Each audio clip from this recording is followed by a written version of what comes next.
Calling number 16-7969. Now, The Hunt Palmer Show. Boy, does it smell good. You're listening to The Hunt Palmer Show, brought to you by Rouse's Supermarkets on 104.5 ESPN, Baton Rouge. That's good. Live from the Mercedes-Benz of Baton Rouge studio, this is Hunt Palmer.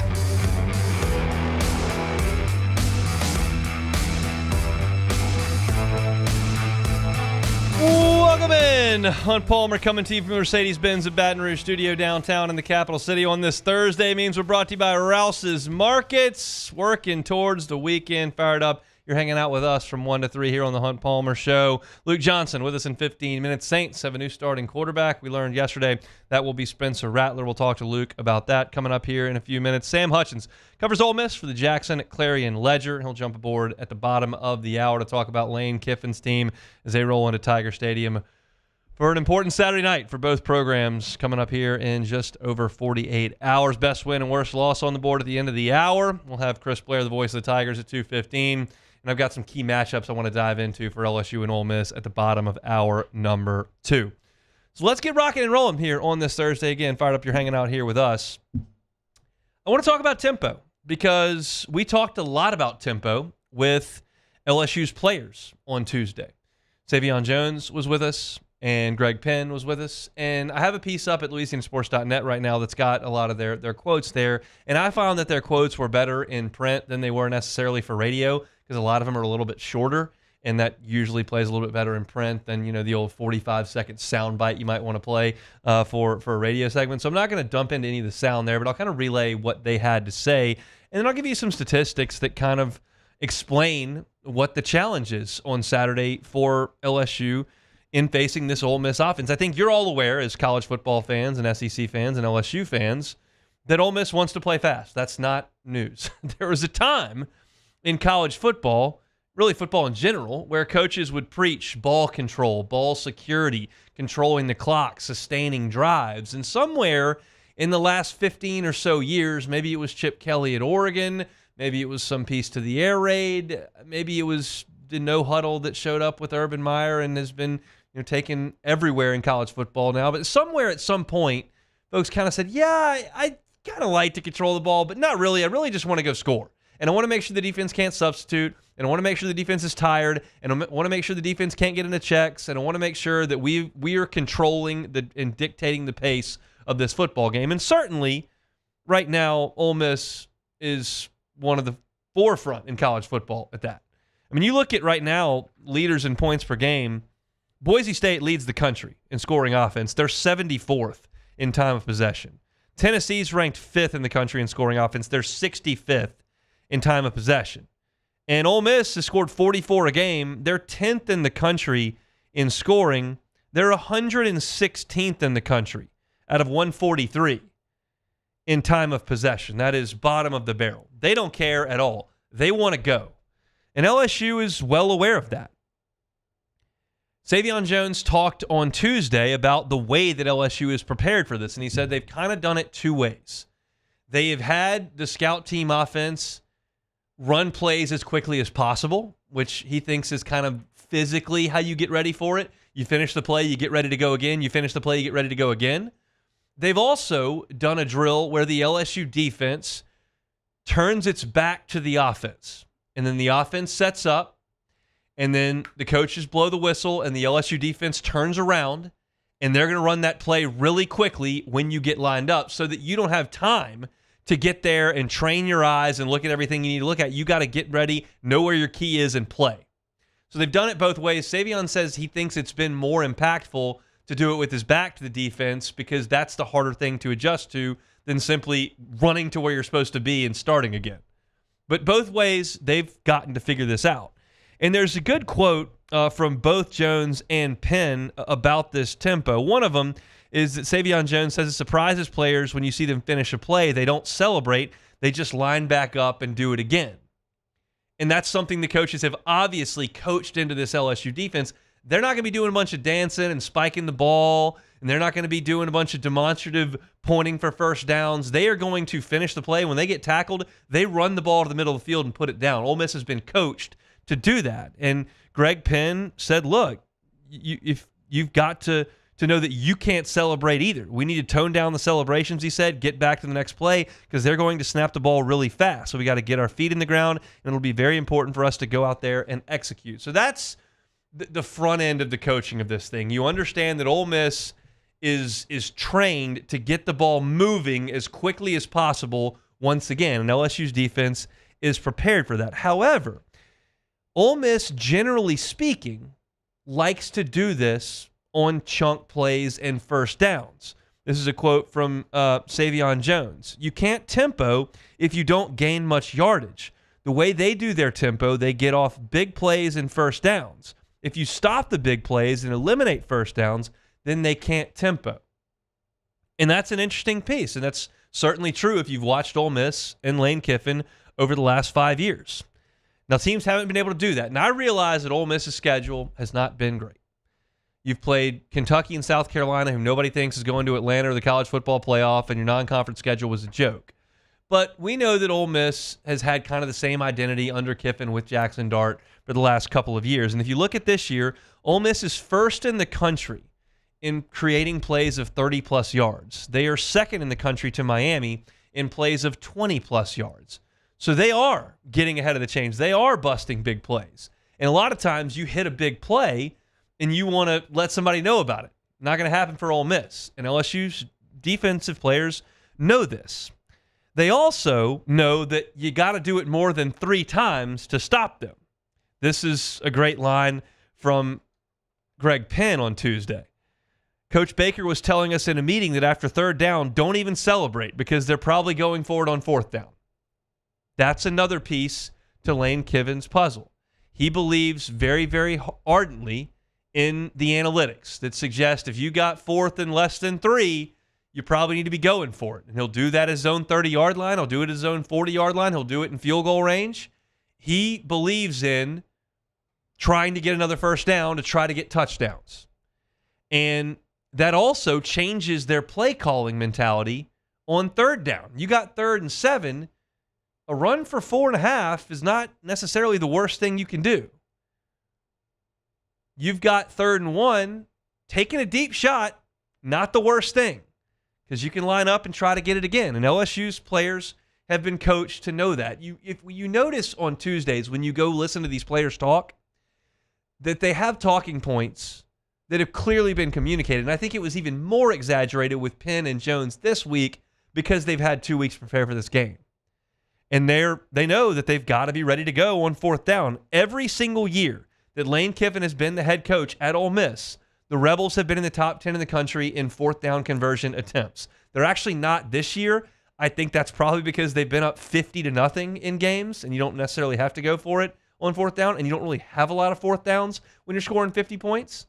So I think that number will rise as Ole Miss faces tougher competition, and I expect them to go for a number of fourth downs in the game on Saturday night. Now, I say all this to explain to you Ole Miss's offensive identity. Fast, aggressive, big plays, go for fourth downs.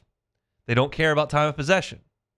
And that's the identity they believe in, and there's some merit in that. Ole Miss has had a ton of success under Lane Kiffin. He came in, inherited Matt Luke's program that wasn't any good, and they've won double-digit games 2 out of 3 years, and they're in the top 10 coming into Tiger Stadium. It's hard for me to argue with Ole Miss's philosophy when you realize what they've been for the last 40 years and you realize what they are now. It's working to that extent. But you just got to go back 2 weeks ago to see where it didn't work. Because Kentucky came into Oxford and straight up controlled the clock. The Wildcats had one drive of 7 minutes and 38 seconds, one drive of 6 minutes, 26 seconds, another drive of 5:45, another drive of 4:34, and they're not, 9-minute drives always, but when you add all these up and you look at the game in its totality, while Ole Miss is going as fast as they can go, Kentucky won time of possession 39 minutes and 43 seconds to 20 minutes and 17 seconds. They won it 40 minutes to 20 minutes.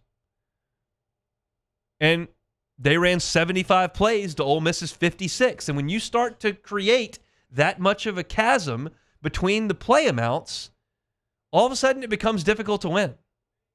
And I think LSU has a chance to take some advantage of that, because LSU does run a bit of a ball control type offense.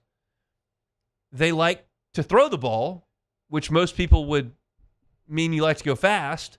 No, it's just a controlled passing game. It's a high completion percentage. You've heard us say week after week after week that Garrett Nussmeier leads the country in completions. When you lead the country in completions, you're keeping the clock running a lot, especially when they don't stop it for first downs anymore. So LSU does run some ball control stuff. Listen to Ole Miss's scoring drives and just how quickly the Rebels can move down the field and do move down the field. Like, there are very, very, very few instances where the Rebels take any time at all. They have had 43 scoring drives on this season. 31 of 43 have taken less than 3 minutes off the clock. 31 of 43, less than 3 minutes. Of those 43 scoring drives, 3 of them have taken 5 minutes. 3. 5 minutes isn't that big a deal. I just went through Kentucky's drives. They had about 4 of them that were 5 minutes. In that game, Ole Miss has 3 on the season. They're just not interested in methodically plotting their way down the field. They want to go hurry up. They want to go tempo. They either want to score really fast or hit a big play. That's the MO. And to LSU's credit, the last 2 weeks, they haven't really given up big plays. They did against USC. They did against Nichols. They did against South Carolina. Those were running plays. And it wasn't great against UCLA. They did give up completions that went for large numbers, but they weren't necessarily busts in coverage. LSU's cleaned it up a little bit. They've got to clean it up more on Saturday. It's going to be vital for LSU to eliminate the big plays and to try to slow Ole Miss down on first down to prevent that warp speed tempo. But in talking to Savion Jones and Greg Penn, like, they know that's what's coming. We'll see if they can stop it. That's really the key to this game. If LSU's defense can show up and limit Ole Miss in any way, I think the Tigers are in the game. You give up 45 points, I think that's lights out. But we'll find out on Saturday. If you want to read more about it, you can at louisianasports.net. Got a bunch of stories up there on Ole Miss's offense. Going to get to LSU's offense on tomorrow's story as we get ready for game day on Saturday at 6:30. We'll talk to Sam Hutchens, who covers Ole Miss for the Clarion Ledger, coming up in 20 minutes from right now. When we come back, Luke Johnson of The Advocate covering the Saints. They got a new quarterback. We're talking about it next. The Hunt Palmer Show. Audio Video Security Solutions, AVSSLA.com is the website. Nothing is more important than the security of your home and your family. And that's why in our house, we trust Audio Video Security Solutions to handle it. Mitchell Fisher came over, met with me and my wife. We looked at how many windows we had, looked at what the best places for cameras would be. They came back 2 days later with the cameras in hand, with the alarm system in hand, and they went to work on the installation. Now we've got camera on the front door and back door. We've got burglar alarms throughout the house. We've got an app on our phone where we can disarm and arm the burglar alarm remotely. And we've got the camera picture on that app that is crystal clear all the time. We can pause. We can rewind. We don't pay any cloud storage fees. It's phenomenal. And if you haven't looked into anything like that, I would strongly recommend it. And where do you start? Well, where do you start? You call Mitchell. 225-439-7920. 225-439-7920. That's his personal cell phone number. He'll come over and he'll start that process for you and your family. Check him out online, avssla.com. It's Audio Video Security Solutions, avssla.com. Bayou Chrysler Dodge Jeep Ram has back-to-school savings like $16,000 off 25 Ram 1500 trucks. We're open for business in our beautiful new showroom and taking $16,000 off. All new Bayou vehicles come with a complimentary extended warranty. The crew at Bayou Automotive is going to do right by you. Electricity is all around us, and our families depend on it. Every day is sparked by the power of a cold drink or a warm meal, a movie night, and a comforting light at the end of a dark hallway. From sunrise to sunset, playtime to bedtime, our team is ready to take care of your electrical needs. Even in the case of an after-hours emergency, the light in your life shines brighter with Mr. Electric.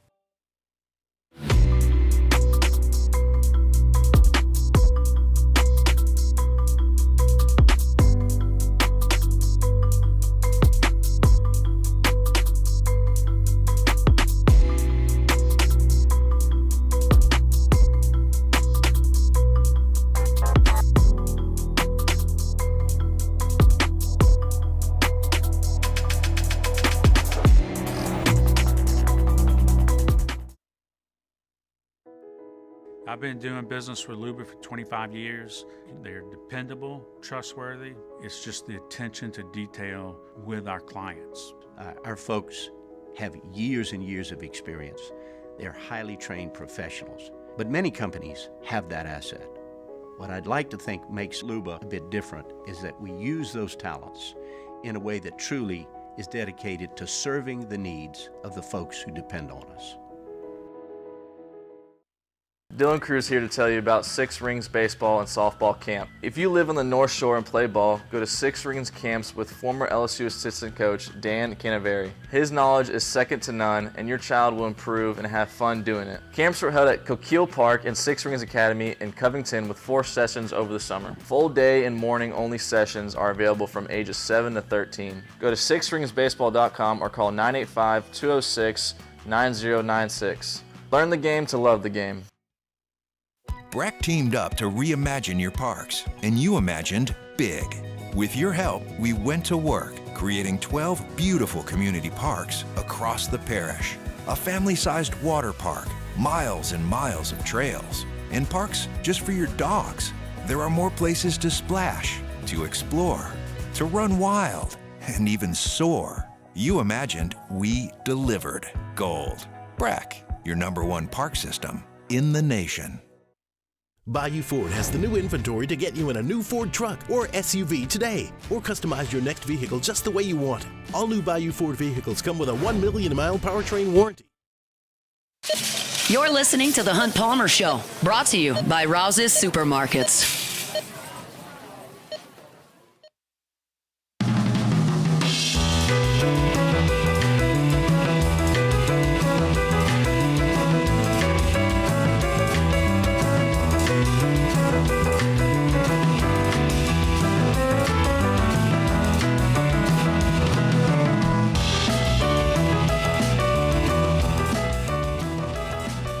Thursday show is brought to you by Rouse's Market, official supermarket of the New Orleans Saints. If you're heading out to tailgate for LSU and Ole Miss, should be a beautiful afternoon on campus. Get on by Rouse's on your way out for everything that you need.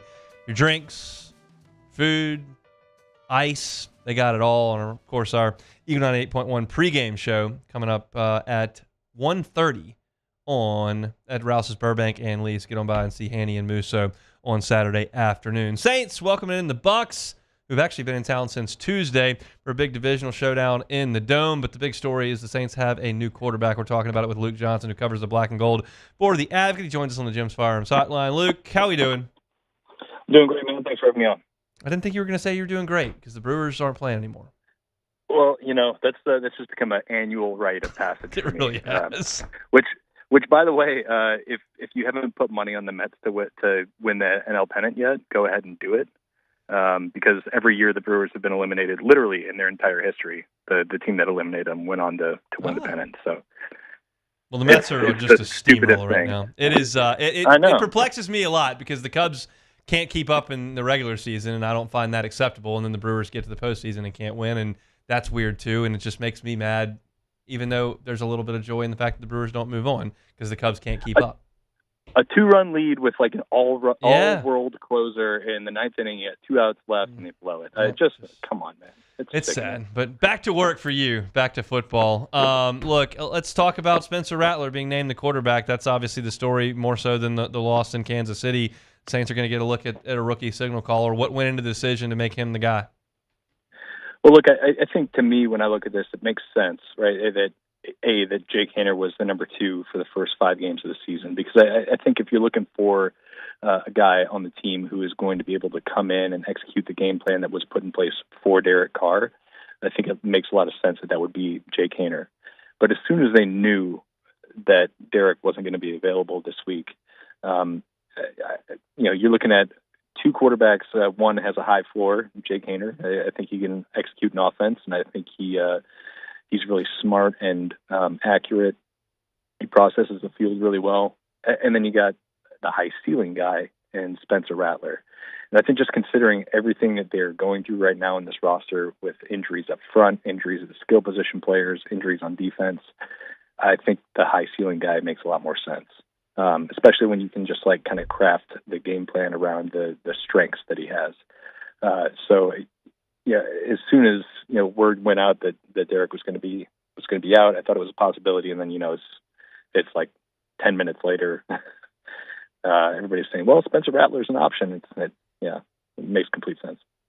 So let's talk about his game. You haven't seen a ton, but we saw some training camp and then some preseason action. What do you think they will try to get done with him? Well, I mean, I think the vertical passing game is still going to be there. He throws a really, really great deep ball. And, it's not just the deep balls, but he can throw the ball to the sidelines. He can throw those corner routes. I think that's all part of it. I think he's probably the most mobile quarterback on the roster. He's not like a dual threat guy per se, but he's a guy who can throw on the move. He can throw off platform. You can use the bootleg game with him, and he can give you a little bit as a scrambler. He kind of reminds me like a smaller version of like early career Aaron Rodgers. Where he can give you a couple scrambles a game where he's picking up 8-9 yards, he's converting the first down, but he's not going to be like that's not going to be a huge part of his game. The areas where he kind of struggled, especially like early after he was drafted, he was like a little late on some of his reads, throwing the ball a little bit late, and that it kind of cost him with some like camp turnovers. But I think he got a lot better as everything progressed. He's still, he's a 5th round rookie. He's still a little inconsistent, but the talent is obvious. And we'll see what kind of game plan the Saints are able to put together. I mean, it's going to be tough because they don't have a functioning offensive line right now, and I think that's going to hurt him a lot more in the fact that they haven't been able to run the ball. But if they can give him a little time, I think he's got the talent to get the ball to the receivers, which is important. This is kind of the way that I'm framing it. You mentioned that the offensive line's been porous. Rashid Shaheed didn't practice on Wednesday. Olave was MIA in Kansas City. They haven't run the ball fantastically since the offensive line went out. Like, it doesn't feel to me to be a super advantageous spot to toss an NFL debut into the mix. Am I on the right track there? Yeah. This is about as bad as it can get, right? Like if you're a rookie quarterback, you don't want to be going into a situation where the offensive line is a mess. You can't run the ball, and then you're going up against a defensive coordinator who's known for his kind of exotic, aggressive blitz packages. I mean, it's going to be tough sledding for him. I mean, if he goes out there and has a really good game against Tampa, that means he had a really good game. I mean, it's because the situation around him is really not good right now. I mean, you're probably going to be without 2 or 3 starters on the offensive line. You're going to be without, pretty much your second best runner in Taysom Hill, probably. I mean, it's tough. It's a bad situation, but like if he goes out and balls, then you got something in him. What are the chances of that? I mean, you're talking about a 5th rounder here. Most quarterbacks in the NFL, the vast majority of them are high first-round picks, and you've got your Brock Purdy's sprinkled throughout the league with Kirk Cousins kind of and maybe Dak Prescott, but it's not all that common. I mean, what are the odds that he comes out and really asserts himself? Just because of all the reasons I laid out, I think it's probably not likely. It's just a really tough situation, but and I think he would have really benefited from sitting and developing because he's like obviously got talent. And I think the Saints have a good offensive scheme, one that kind of suits his skill set. And they've got some good players on offense, but just like this is not an ideal time to drop him in there. Their run game has really, really struggled, and this scheme is like completely dependent on it. Everything they do is based off of how well they run the ball. You look at their 2 worst games offensively this season against Kansas City and Philadelphia. I mean, those were the 2 games their run game was completely shut down. And you've seen their passing, their play action passing numbers take a dip. You've seen their screen numbers take a dip. So I mean, for him to go out there and have a really good game, I think that would really tell me they have something special in him because this situation is just really abysmal for a rookie quarterback to be dropped into. Let's talk about the other side of the ball. Kansas City had a lot of yards. They didn't score a lot of points. How did you think the defense performed? I mean, not good enough.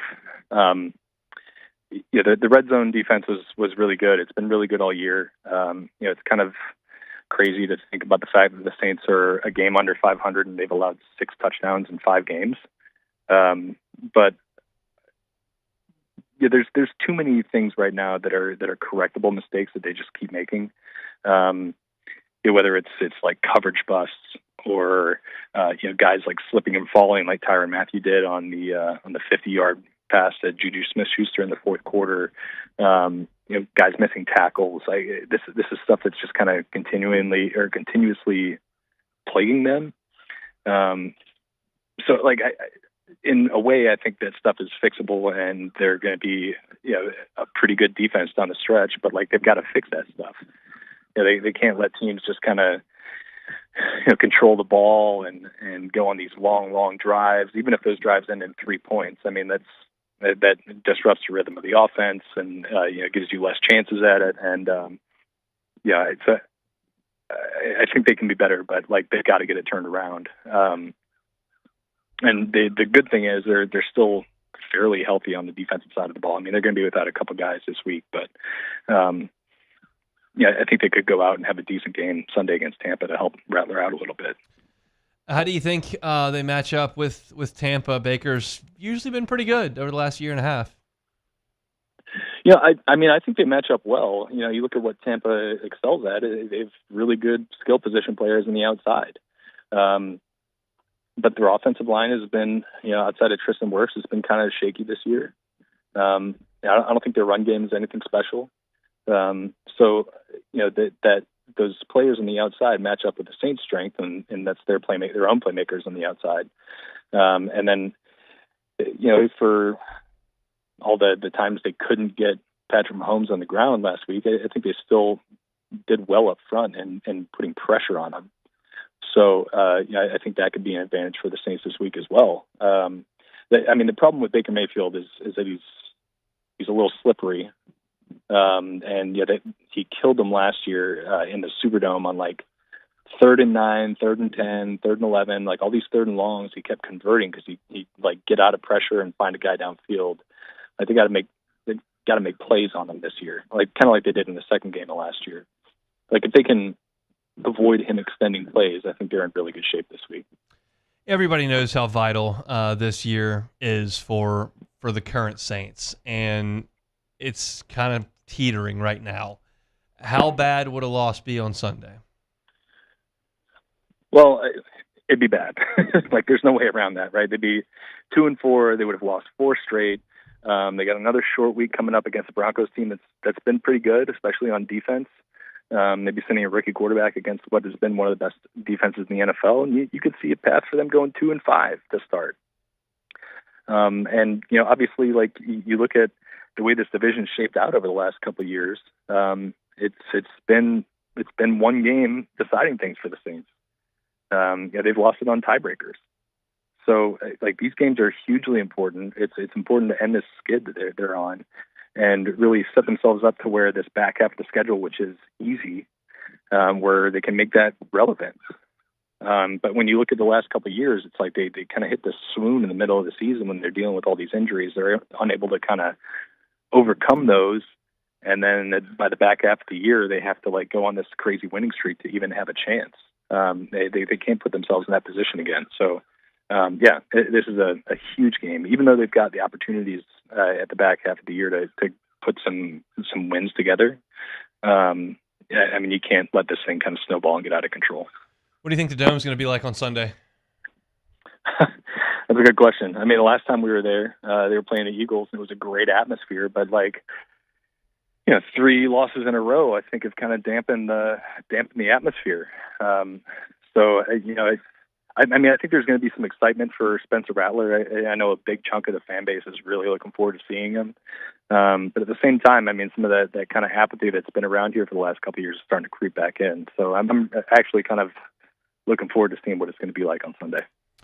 Enjoy the football Sunday, Luke. Thanks, man. Thanks, man. Talk to you soon. Luke Johnson from The Advocate, Saints beat reporter, with us every single Thursday. Follow on Twitter @ByLukeJohnson for all your Saints news. Come back, talk Ole Miss. We'll go up to Oxford, chat with new beat writer at the Clarion Ledger, Sam Hutchens. He's with us next. The Hunt Palmer Show. One Bath and Closets. OneBathAndClosets.com is the website. David Duvall and his team, more than 30 years redesigning and remodeling bathrooms and closets. If you've got a great interest rate, locked it in a couple of years ago, not really looking to move, but hey, we maybe could make some adjustments, make some changes here, spruce up the old bathroom, spruce up the closet situation. You can do it with David Duvall and One Bath and Closets. You don't have to move to improve your living situation. If you've never thought of a renovation, just have the free consultation. It doesn't cost you anything to have David Duvall and his team come over and check things out and see what they can do for you. They can do a full-scale bathroom renovation. If you look at some of the things on their Instagram page, it shows you the extent of what they can do at One Bath and Closets. They've got a gorgeous new bathroom they just put in that's right there on the Instagram feed. But it doesn't have to be that extensive. It can be something simple like a tub-to-shower conversion. You take out that tub that you never use, put in that gorgeous glass walk-in shower, changes the look of your bathroom, changes the functionality of your bathroom. It also adds value to your home if you want to move on one day moving forward. Also, closets, a lot of folks just too much crammed in there, suitcases bunched in the corners, shoes all over the place. Use that space a little bit more efficiently. David Duvall and his team could do it at One Bath and Closets. Check them out online, onebathandclosets.com. You can get the free consultation, get pictures of their great work. You can also see the testimonials from their satisfied customers. It's One Bath and Closets. Check them out online, onebathandclosets.com.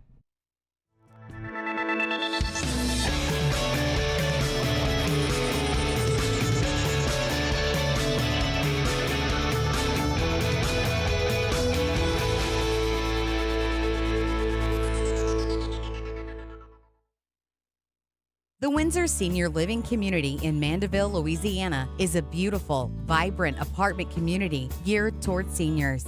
They are nestled right in the heart of Mandeville, where seniors live a more carefree lifestyle in spacious apartments with the peace of mind that comes from having a little extra help. Call the Windsor at 985-624-8040 to schedule a lunch and tour. Come see how the Windsor can be your passport to peace of mind.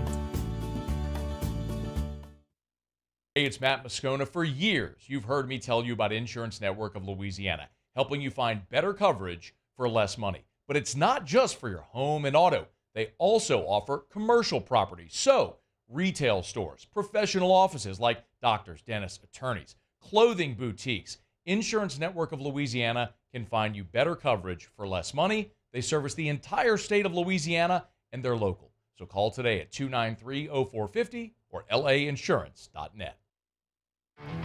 There it is, the extra mile, on the border of expected and extraordinary, for those willing to go further, like vans customized for work or play, with safety and tech to keep you connected, supported by a 5-star sales, service, and finance team, and backed by the 1-star you know. So go the extra mile. It's never crowded, because so few have what it takes to go there. Mercedes-Benz Vans.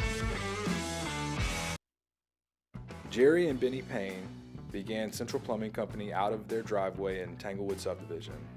50 years later and 4 generations down the road, we continue to serve Baton Rouge and the surrounding areas for all of their plumbing needs.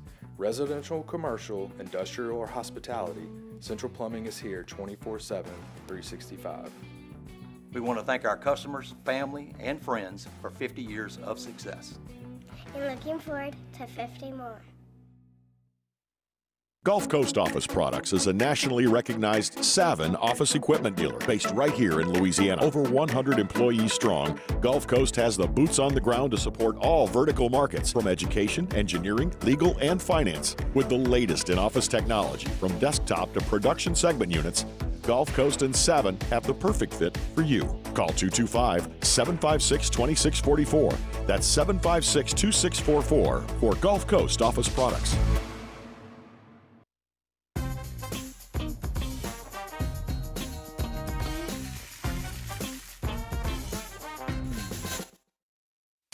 This is the Hunt Palmer Show, brought to you by Rouse's Supermarkets.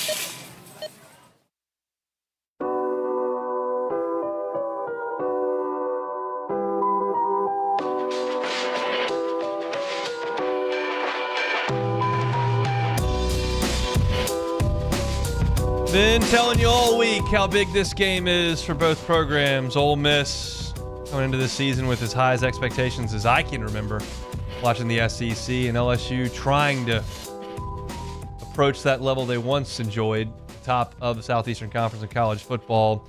Winner's going to be in a really good spot after Saturday. The loser's going to have some soul searching to do the rest of the way. Sam Hutchens covers Ole Miss for the Jackson Clarion Ledger. He joins us now on the Jim's Firearms Hotline.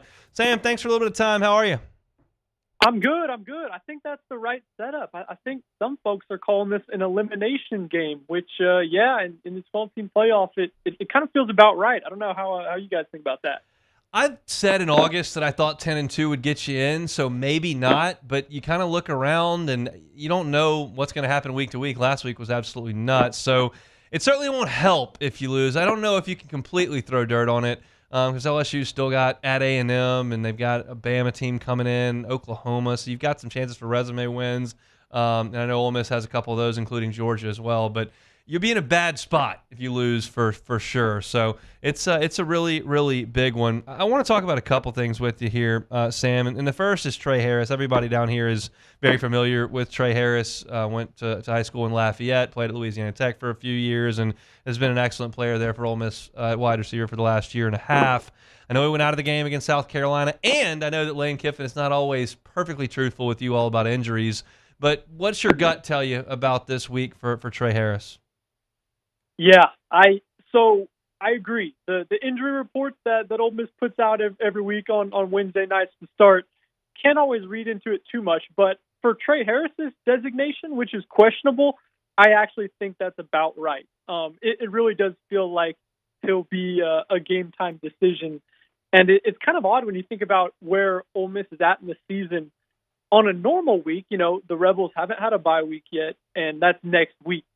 So normal week, normal game, you probably think this is the spot where you hold out your star receiver if you can't go and just prepare for the second half of the season with that bye week coming. But with this game at Baton Rouge, I mean, we'll get into it. He's such a huge part of the team that I think you have to throw that type of thinking out the window. So he'll be the guy I have my binoculars trained on the most in pregame warmups and all that. No question. And I'm curious because we've all seen this Lane Kiffin offense work, and it's fantastic when it's humming. The statistics are shocking just how many more catches and yards he has than second place. One on this Ole Miss team in the nation. It's staggering. So when you watch Trey Harris play, do you feel like Ole Miss is forcing him the ball? Does he just get that open all the time? I mean, why are the statistics so lopsided?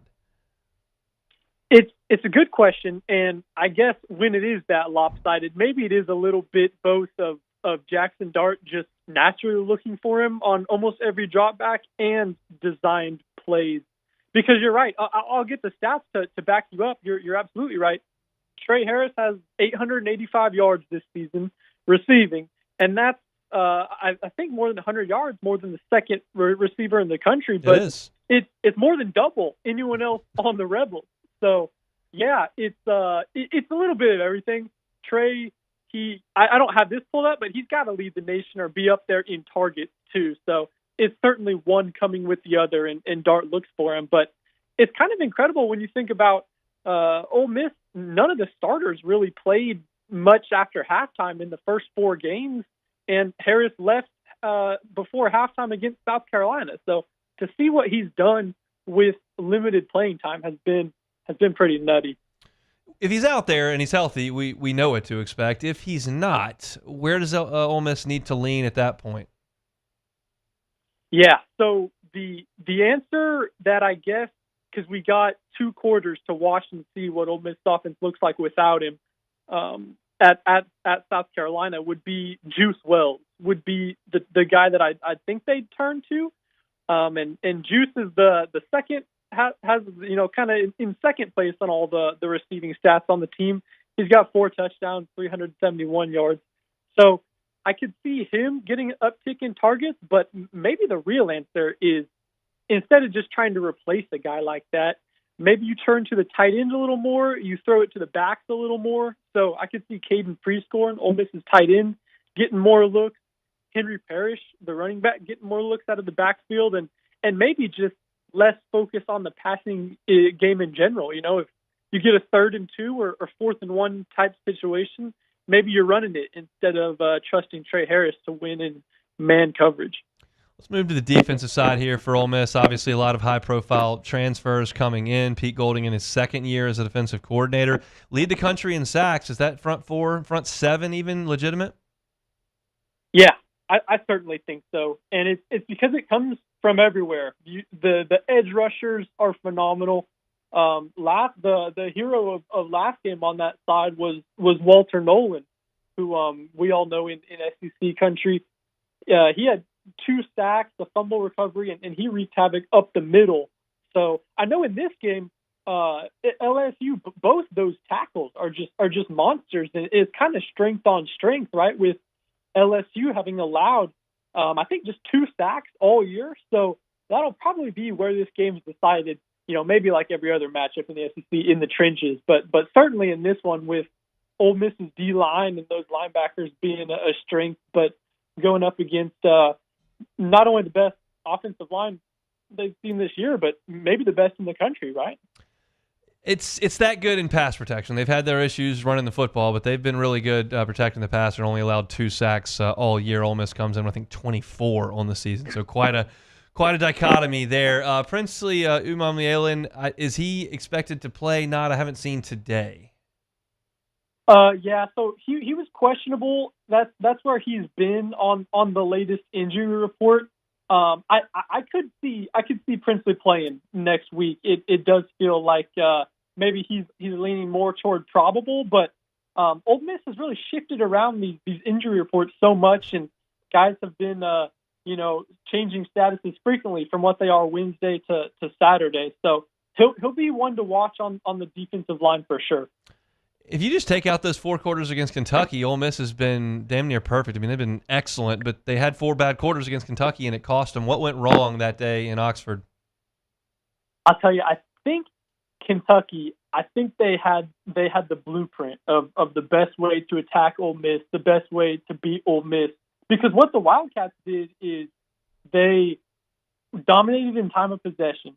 So, I mean, you hear it thrown around in the NFL with Pat Mahomes or whoever, like the best way to stop electric offenses, good quarterback, is to keep him on the sideline. And, that's not to compare Jackson Dart or anyone to Pat Mahomes, but with Ole Miss's offense, what Kentucky did was it kept them on the sideline. And when you can shrink the game by a few possessions, then when Dart throws an interception or someone coughs up a fumble, which happened against Kentucky, those things become magnified. So, yeah, Ole Miss did not play well against Kentucky, had special teams errors, missed a late field goal kick to tie it. But I think that was probably where it went best, was Kentucky dominated. Their defensive line was great. They sacked Dart, I think, 4 or 5 times. And then, when they weren't sacking Dart was on the sideline. So it stressed a great defense. The defense didn't play all that bad, but they were on the field. And once you're on the field for so long, you're going to give up plays, going to give up points. What would a win mean for Ole Miss on Saturday night? Oh, just walking around campus, around the field of the team, I think it means so much for the fans and the students. The players so much. People brought up in midweek availability this week, like, hey, you guys haven't won since 2008. And, I'm 22. These players are, 22 years old as well. And they're like, man, we were 8 or 9 or 10 years old when that happened. So, in this day and age, when the teams, across the country turn over so much anyway, not sure how much it matters to the players so much, but I think for the fans, for the coaching staff, and as we kicked off the starting interview for college football implications, that's probably the biggest thing, is the winner of this game is set up well to, hey, one loss, you still have SEC championship berth on the table. Everything's on the table. And the loser of this game, was the word soul searching used? I think that'll be the truth. Yeah, I mean, I think that's where LSU would be obviously clearly a rung below where they want to be, and Ole Miss would have a lot of those hopes that were fired up in August nearly extinguished. So it's going to be a lot of drama in a full house on Saturday night. It should be a lot of fun. We appreciate a little bit of time, Sam. Hey, I'm looking forward to it. It'll be my first time in Death Valley. So, yeah, I'm really looking forward to it myself. I'll see you up in the press box, man. Safe travels down to Baton Rouge. Okay, sounds good. Sam Hutchens, beat writer for the Clarion Ledger, covers Ole Miss. Appreciate his look behind the curtain with the Rebels. I could have another beat writer on tomorrow, and quite honestly, I could probably have another beat writer on the pregame show an hour before kickoff, and we just won't have a lot of hard data on Princely at edge rusher. We won't have a lot of hard data on Trey Harris because Lane Kiffin's just not going to give it up. And we've talked about this a ton. I don't care. I don't believe as a media member, I don't believe you as a fan are entitled to know how somebody's ankle's feeling. And people say, what about the gambling? It's like, well, it's gambling. So if you want to be sure about something, I probably wouldn't put it into gambling. It is what it is. These coaches don't see an advantage in yielding the information to the other team, and that's fine with me. I'm fine if they do want to do it, but it's fine with me if they don't, and Lane Kiffin's not. So we can just kind of quit thinking we're going to find the answer. We'll find out, I guess, in due time on Saturday evening. Excuse me, as LSU and Ole Miss get ready to do battle. We got one segment left to go in our number one, best win and worst loss. Our worst losses in the NFL are hitting like crazy these days. Got another one today. We got some Dennis Allen sound about Spencer Rattler coming up in hour two. Chris Blair will join us, and I've got some key matchups in this game, a couple of which we touched on there with Sam. So come back with us. We'll close out hour number one coming up next. The Hunt Palmer Show. Weekend is a-coming. That means it's time to get your picks in for the SEC's contest over on Cover 5. Download the Cover 5 app. Get that Pin Play app as well. Compete against me and over 100 other listeners here for weekly prizes and season-long prizes. You got to get that Cover 5 app. Input the code LABRSEC24. LABRSEC24. I, in my last 2 weeks, am 2-8. If you can't beat me, then you're pathetic. But give it a shot. Download the app. Put in that code LABRSEC24. If you're not a member, get the Pin Play app today. I always invite you to go by LeBear's all weekend long for football watching. It's your game day headquarters. You can bet and dine at ESPN Bet right there in LeBear. So stop on by. LeBear's Baton Rouge. It's your live sports headquarters. Must be 21 years or older. Gambling problem? Call 1-800-589-9966 for help.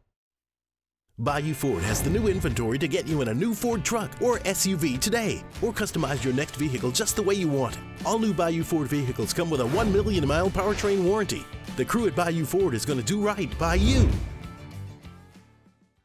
Gulf Coast Office Products is a nationally recognized Savin office equipment dealer based right here in Louisiana. Over 100 employees strong, Gulf Coast has the boots on the ground to support all vertical markets, from education, engineering, legal, and finance. With the latest in office technology, from desktop to production segment units, Gulf Coast and Savin have the perfect fit for you. Call 225-756-2644. That's 756-2644 for Gulf Coast Office Products.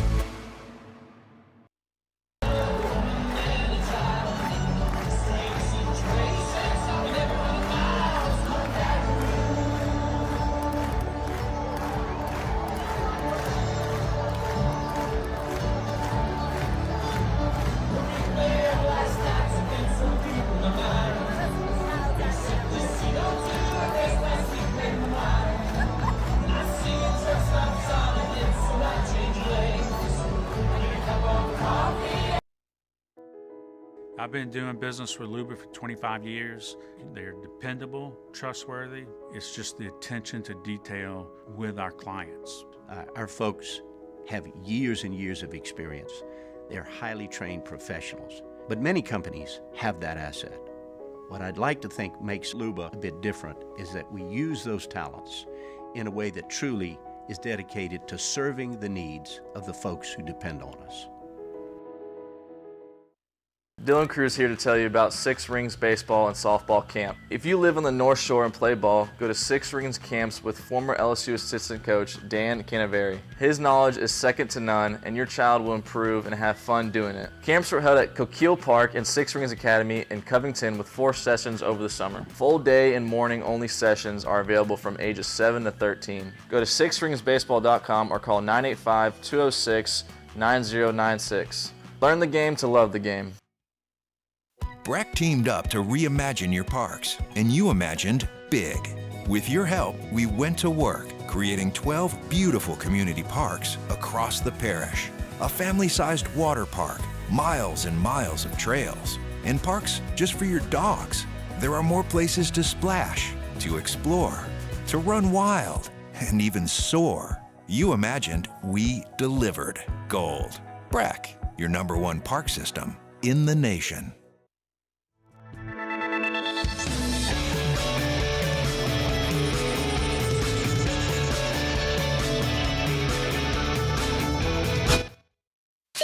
You're listening to The Hunt Palmer Show, brought to you by Rouse's Supermarkets.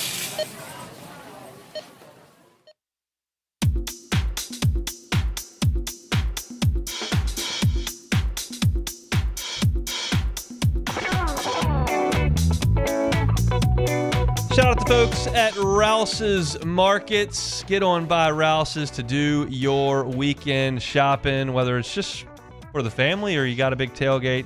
Either way, always an awesome time to get on by Rouse's. They bring you our Thursday shows each and every week, and we certainly do appreciate that. They've always got awesome specials over at Rouse's as well.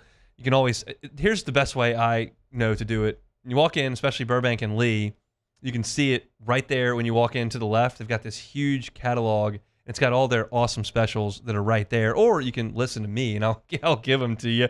Look, they've got USDA prime beef, whole boneless ribeye. That's my favorite cut of steak. $11.99 a pound. That's saving $8 a pound there. Sanderson's Farm chicken drumsticks or chicken thighs, valued pack, 88 cents a pound. That's about half off.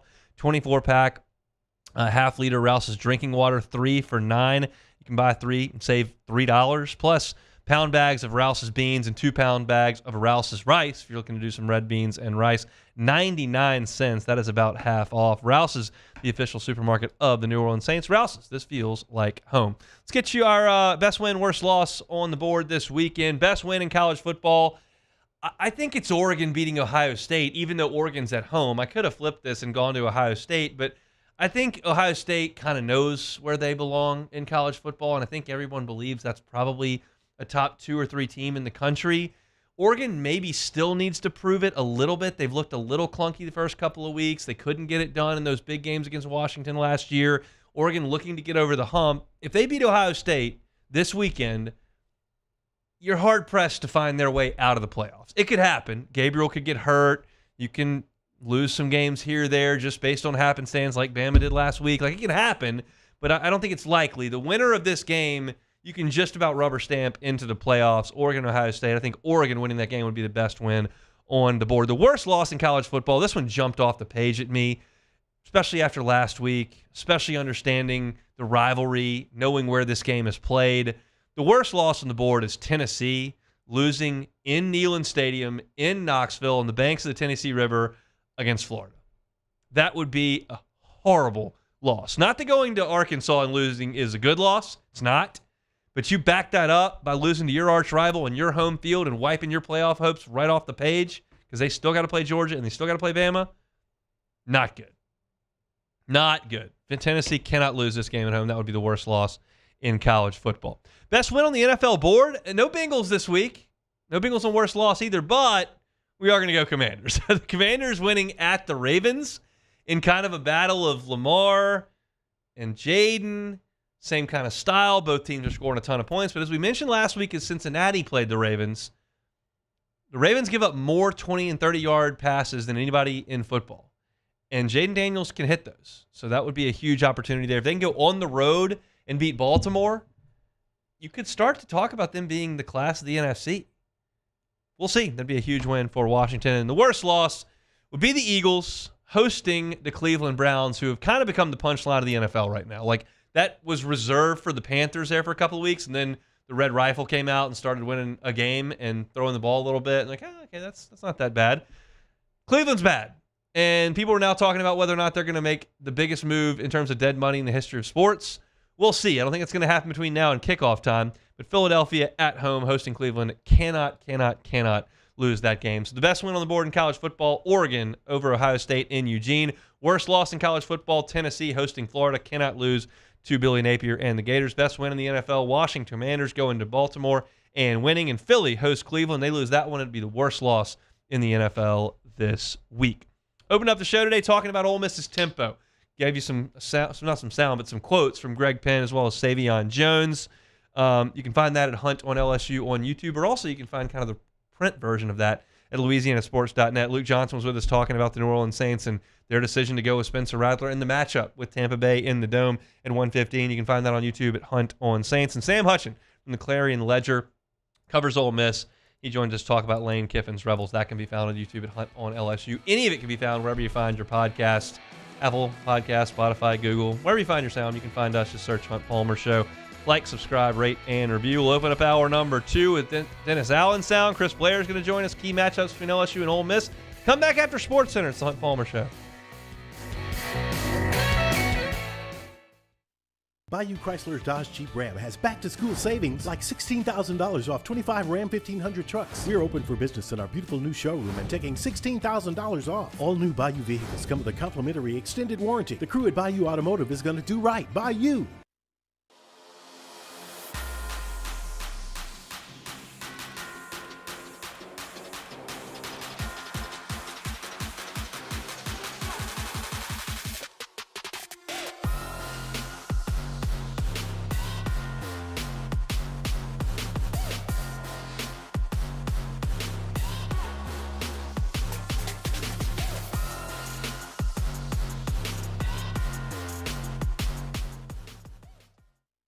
Electricity is all around us, and our families depend on it.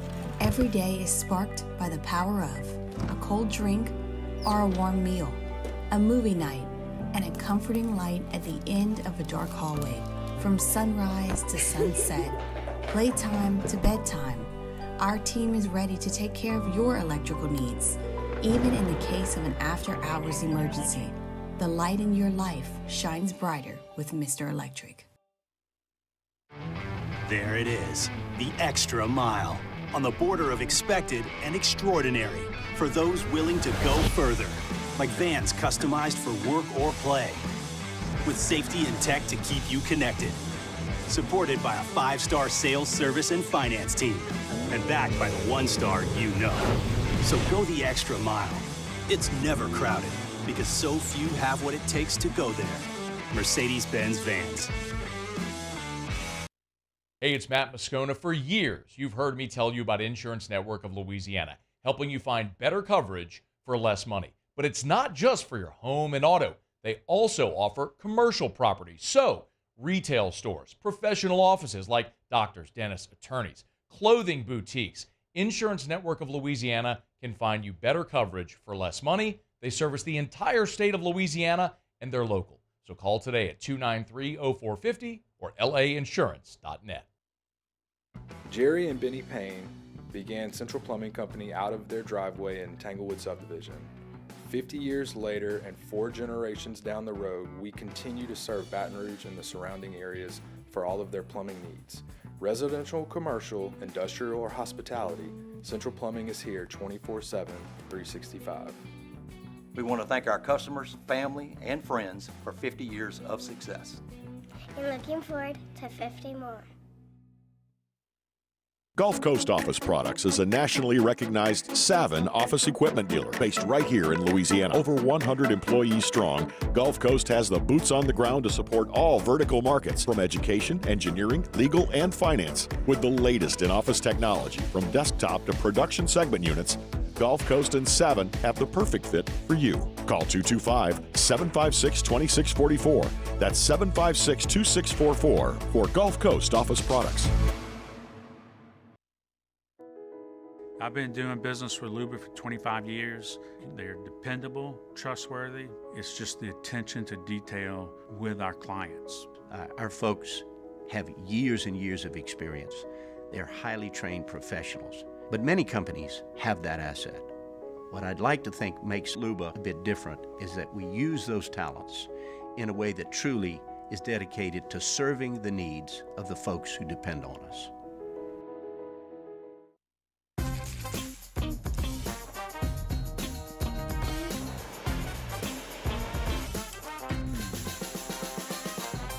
The best kept secret in town is out. Discover Tallulah at the Renaissance Hotel on Bluebonnet.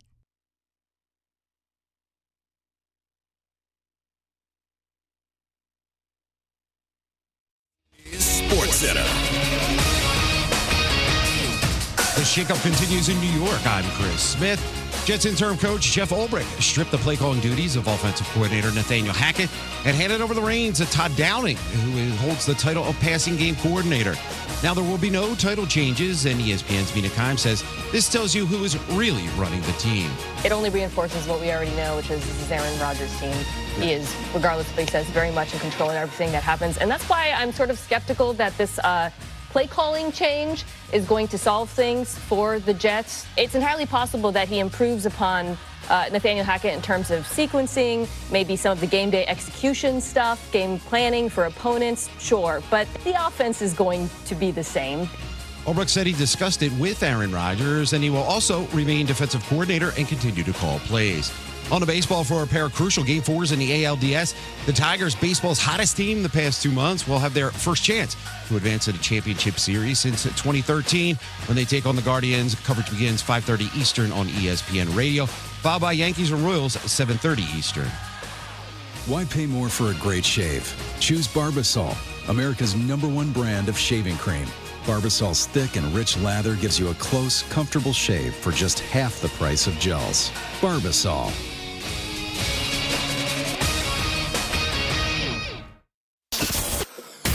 Now, The Hunt Palmer Show. Boy, does it smell good. You're listening to The Hunt Palmer Show, brought to you by Rouse's Supermarkets on 104.5 ESPN, Baton Rouge. That's good. Live from the Mercedes-Benz of Baton Rouge studio, this is Hunt Palmer.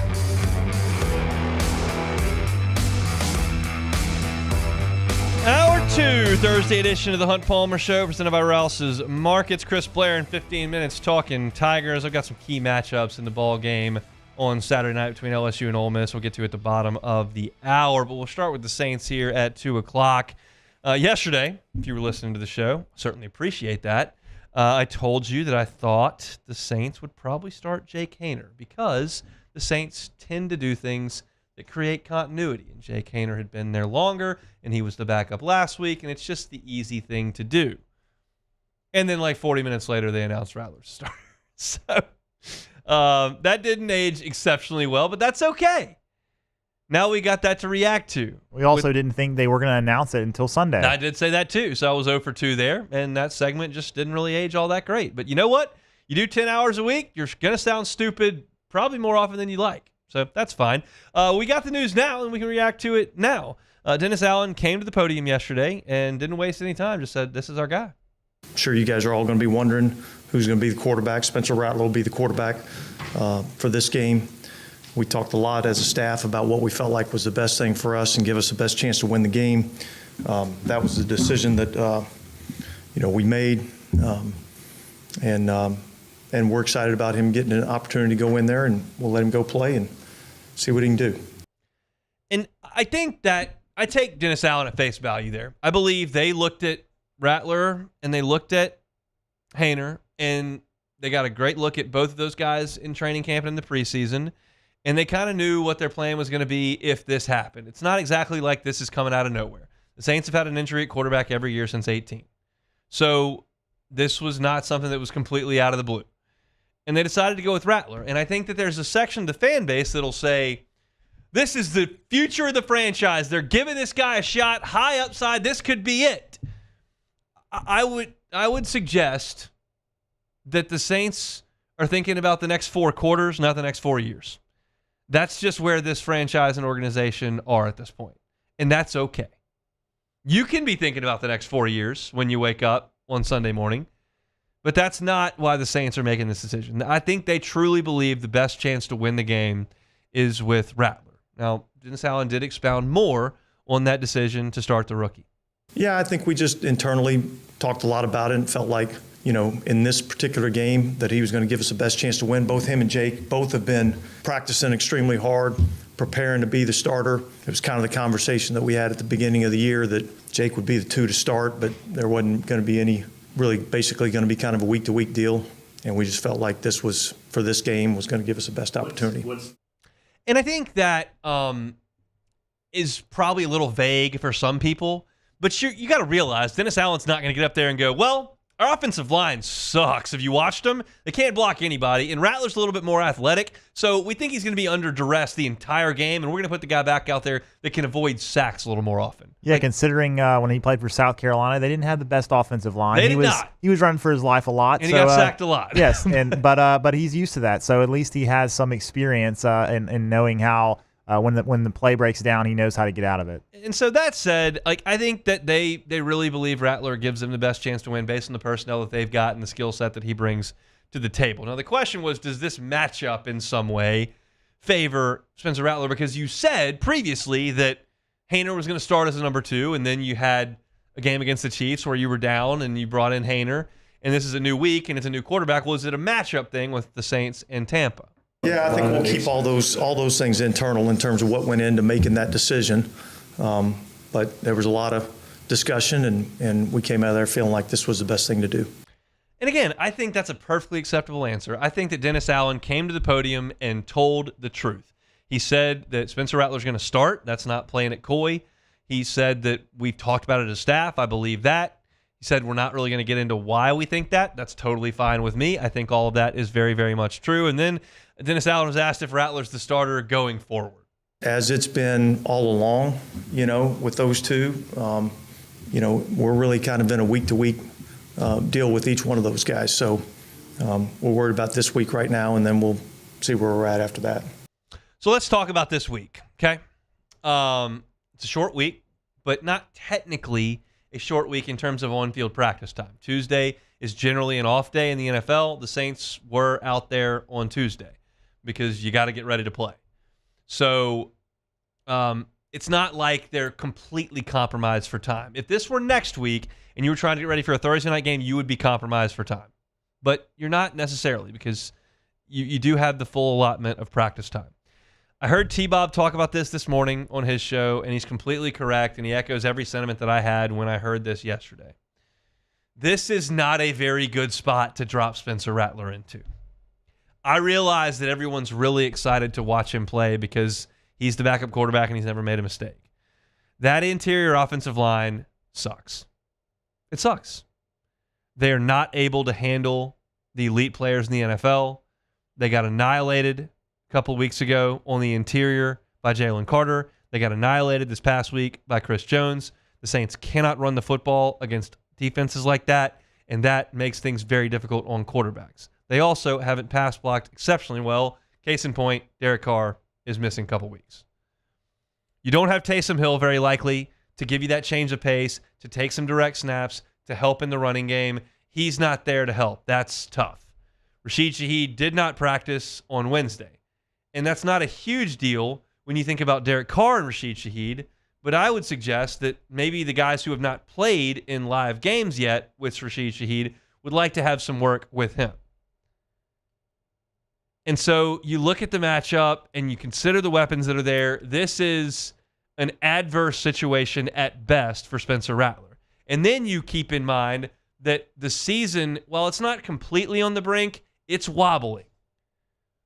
And a fourth straight loss is going to make everybody super grumpy. So, you toss a rookie in there after the starter's been terrible and you're 2-8. Well, the rookie can get his feet wet in there and kind of figure some things out. This team still has aspirations. There are still some expectations. There's a fan base that still knows what it saw a month ago when the team started 2-0 and has thoughts that they could turn this thing around. But if you can't lean on the run game and your offensive line doesn't hold up great and your number 2 receiver's not healthy and you don't really have a number 3 receiver and your gadget guy's not there, I'm stacking reasons why this is not a great spot. That all said, I will allow for 4% of you to think, man, this could be the day the franchise changes. 4%. 96%, this is awful. 4%, I would suggest, what if he's really good? Because you realize in the NFL, and you just go through the franchises division by division, you've got first-round quarterbacks, high-pick quarterbacks across the board. That's who plays quarterback in this league. You've got your one-offs with Brock Purdy, Mr. Irrelevant, and Dak Prescott, who they snagged in the middle rounds, and Kirk Cousins was a third-round pick. And you've got some guys that have beaten the odds. But a lot of it is Baker Mayfield and Bryce Young and Andy Dalton. And a lot of it is Deshaun Watson and Joe Burrow and Justin Fields. And a lot of it is Jaden Daniels and Caleb Williams and Kyler Murray and Matt Stafford and Jared Goff. Like, these are the starters. All those guys I routed off were really high picks or the first pick in the draft. Patrick Mahomes went in the first round. Josh Allen went in the first round. Like, you get the picture. Aaron Rodgers went in the first round. Zach Wilson went in the first round. Tua went in the first round. All these guys that you look at across the league were really high picks. The odds that you toss a fifth rounder into the fire and you find gold, ain't a lot of Tom Brady's out there. Just aren't. And you hope that Spencer Rattler's there, and that's why I'll give you those 4%. But if your expectations are through the roof on Sunday, I'm just trying to lessen the fall. This may be a little clunky. But it is hope. It is hope. And tomorrow's probably a better time to talk about how big a game this is for the Saints and how important it is for this season, because it's vital. This is more of a Spencer Rattler conversation. You got your lottery ticket, and that's kind of what you got. What do you think when you buy a lottery ticket? Do you go start rolling up credit card debt? No. But you are ready to look at the drawing. Kind of open that tab up and go, did we get this? And usually you toss it right in the trash. And that may be what happens here with Spencer Rattler. But maybe you get 4 of the numbers. Maybe not the Powerball, but maybe you get 4 of the numbers. Like, that's a pretty good payday. This is pretty good. We'll see. It's an interesting storyline if against the odds, right? That's kind of where we are with the Saints this week. And we'll talk more about the Saints and the Bucs coming up later on in tomorrow's show. When we come back, Chris Blair, the voice of the Tigers, is going to be with us. The Coach Brian Kelly show is this evening, and he'll be on the call for LSU and Ole Miss on Saturday night. Voice of the Tigers next. The Hunt Palmer Show. Boudreaux's Electrical Services. They're a certified Generac dealer. That means they're a premier Generac dealer. That means they're among the top 3% nationwide in Generac home standby generator sales. Every single Generac home standby generator that they sell you comes with a 7 to 10 year warranty. When you start that process with them, they'll understand what your needs are. How many square feet do you have? What electronics do you need powered in the event that electricity fails? Then they'll get you in the generator that you need. Every single generator comes with a 7 to 10 year warranty. Every single generator is installed by a full-time employee of Boudreaux's Electrical. They don't contract folks out to do a one-off job here or there. Everybody that you deal with is a full-time employee at Boudreaux's Electrical Services. They're going to use the highest quality in wiring and tubing to get that generator installed, and they're going to do most of it underground so that it looks nice right outside of your home. And you know, this time of year, we may need them. Tampa needs them coming up, but we've been there before, and we'll be there again, unfortunately. Give yourself the peace of mind of knowing that even in those times, you're not going to have to worry about power outages. It's Boudreaux's Electrical Services. Check them out online, boudreauxelectrical.com. That's boudreauxelectrical.com. When it comes to ending cancer, we push forward, always working together for you. That's why our cancer experts at Ochsner have clinically integrated with MD Anderson Cancer Center. This means advanced cancer care, including access to life-saving clinical trials and integrating care to treat the whole you. Introducing Ochsner MD Anderson Cancer Center. Long live you.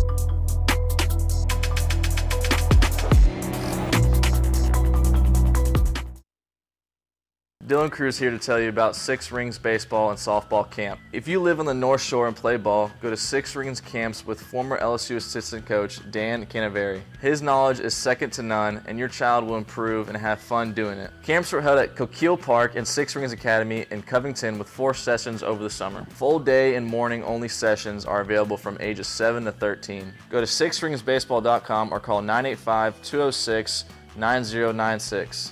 Learn the game to love the game. Breck teamed up to reimagine your parks, and you imagined big. With your help, we went to work, creating 12 beautiful community parks across the parish. A family-sized water park, miles and miles of trails, and parks just for your dogs. There are more places to splash, to explore, to run wild, and even soar. You imagined, we delivered. Gold. Breck, your #1 park system in the nation. Electricity is all around us, and our families depend on it. Every day is sparked by the power of a cold drink or a warm meal, a movie night, and a comforting light at the end of a dark hallway. From sunrise to sunset, playtime to bedtime, our team is ready to take care of your electrical needs. Even in the case of an after-hours emergency, the light in your life shines brighter with Mr. Electric. There it is, the extra mile, on the border of expected and extraordinary, for those willing to go further, like vans customized for work or play, with safety and tech to keep you connected, supported by a 5-star sales, service, and finance team, and backed by the 1-star you know. So go the extra mile. It's never crowded, because so few have what it takes. This is the Hunt Palmer Show, brought to you by Rouse's Supermarkets.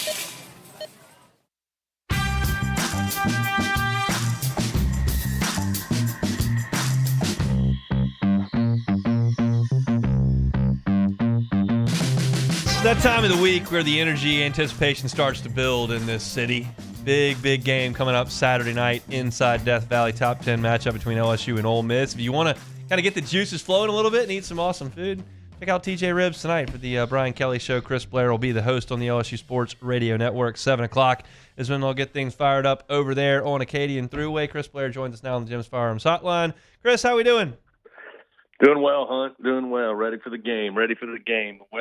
Football weather's here. The matchup is here. And it's going to be a lot of fun Saturday. I had to consider some sleeves on my morning run this morning. You're walking out there at temps in the low 60s. That's it's a nice welcome surprise after 4 months of not that. But that means Ole Miss and LSU are right around the corner here. Bye week, good time for LSU? Yeah, I think so. I mean, just all indications, listening to Coach and kind of talking to some people at the building, it was a productive week. Typically it's rare you get these 2 byes in a season, and it's been a while since LSU has. And typically you're trying to balance that with a little bit of rest because most of the time it comes later in the year. But they took advantage of the week to try to get better and get out there and get physical. A couple of long, extended practices. They'll wait for the rest and rejuvenation, later in the second bye week. But I think they took a great deal of advantage of having that extra week to take some steps forward, which they're going to need against a pretty high-powered offense for Ole Miss and a pretty good defense. Certainly not your dad's Ole Miss defense, at least for the last 6 years. What do you remember about last year's game in Oxford? The inability to get off the field. I mean, as the game got later, Hunt, we were just sitting there thinking, you know what? Our offense is scoring points. Unfortunately, they are 2, and it may come down to a stop or 2, like literally, out of 4 quarters, a stop or 2, forcing a punt, getting the ball back. I mean, turnover would have been great too, but that's just, you kept watching the yardage add up, and you kept thinking, my goodness, I can't believe we're still in this and still have a chance, and of course had a chance late. But when you go back and think about it, it's like that's the head scratcher. You get 1 or 2 extra stops and get the possession back to Jaden Daniels. Maybe, the numbers would have been gaudy anyway, but you would have gotten the win. So that stood out to me. And, the question I have this week is, a lot of Ole Miss's offense is back. Their defense certainly has improved. So, is LSU's defense better than last year against this style offense? I guess we'll find out after 3.5 hours or so on Saturday. Do you think it's going to be a game like that on Saturday? I think it has the potential to. I mean, I get a sense that, this could be another high-scoring affair where it comes down to which team blinks first and maybe which team blinks the most when it comes to turnovers or missed opportunities or, whoever has the better third down defense on Saturday. And I base that just simply on, the last couple of games, the offense for LSU, I think has been what we thought it would be, and they look like they'll be ready to go. And, playing this one at Tiger Stadium and that place being lit and it being at night, I don't think offensively, even if they're shorthanded on a couple of guys, which, kind of looks like it, that they're going to miss a beat. I still think they'll be able to put up points. I just think it comes down to, can they get some stops? Do I think it'll be a lopsided game either way? I'd love it if the Tigers beat the eyes out of them, but I just don't know if that's realistic. Kentucky kind of showed a blueprint, but I feel like Kentucky and LSU are opposites, and I don't know that LSU can do some of the things that Kentucky did, and I think that LSU does a few things, namely throw the ball a lot better than Kentucky does. So is there anything that Kentucky did, I think probably in terms of time of possession, that LSU can try to copy? Yeah, I mean, it would be nice. I mean, we have seen that a couple of times this year, even as explosive as LSU's offense has been. When you go back and look at it, there's been a lot because you don't have, without Chris Hilton and, again, without Kyle Parker, you haven't had a lot of opportunity to, Caden Durham's helped you do that in a play or two, but your receivers haven't. And we've seen some 10, 11, 12, 13-play drives, which I think that is going to be critical against a team like Ole Miss if you're able to do that. And Coach Kelly kind of alluded to that when he was asked on Monday.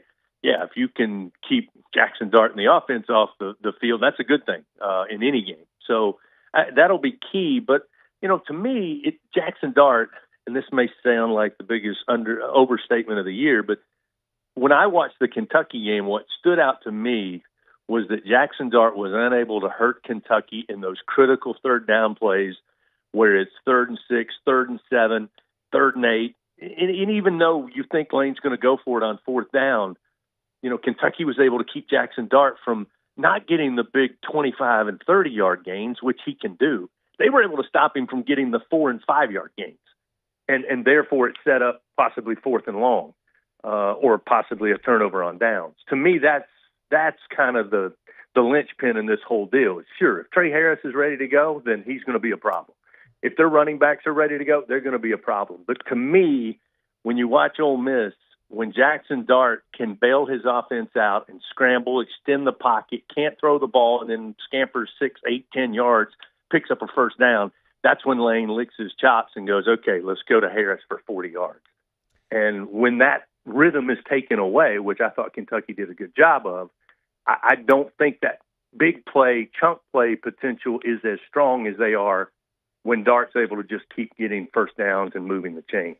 I was listening to an Ole Miss podcast. Chase Parham and Neil McCready do a great job covering the Rebels, and I was trying to pick out on a few things from them. And Chase gave a stat. I can't back it up because I don't know where you can find it, but he said that Jackson Dart in the last 2 weeks is 3 out of 17 on balls that travel 20 yards in the air. And when I think of Ole Miss's offense, I think of those huge explosive plays, and they just haven't necessarily hit them. And they hammered South Carolina because their defense played so well, and Lenora Sellers couldn't hurt them through the air.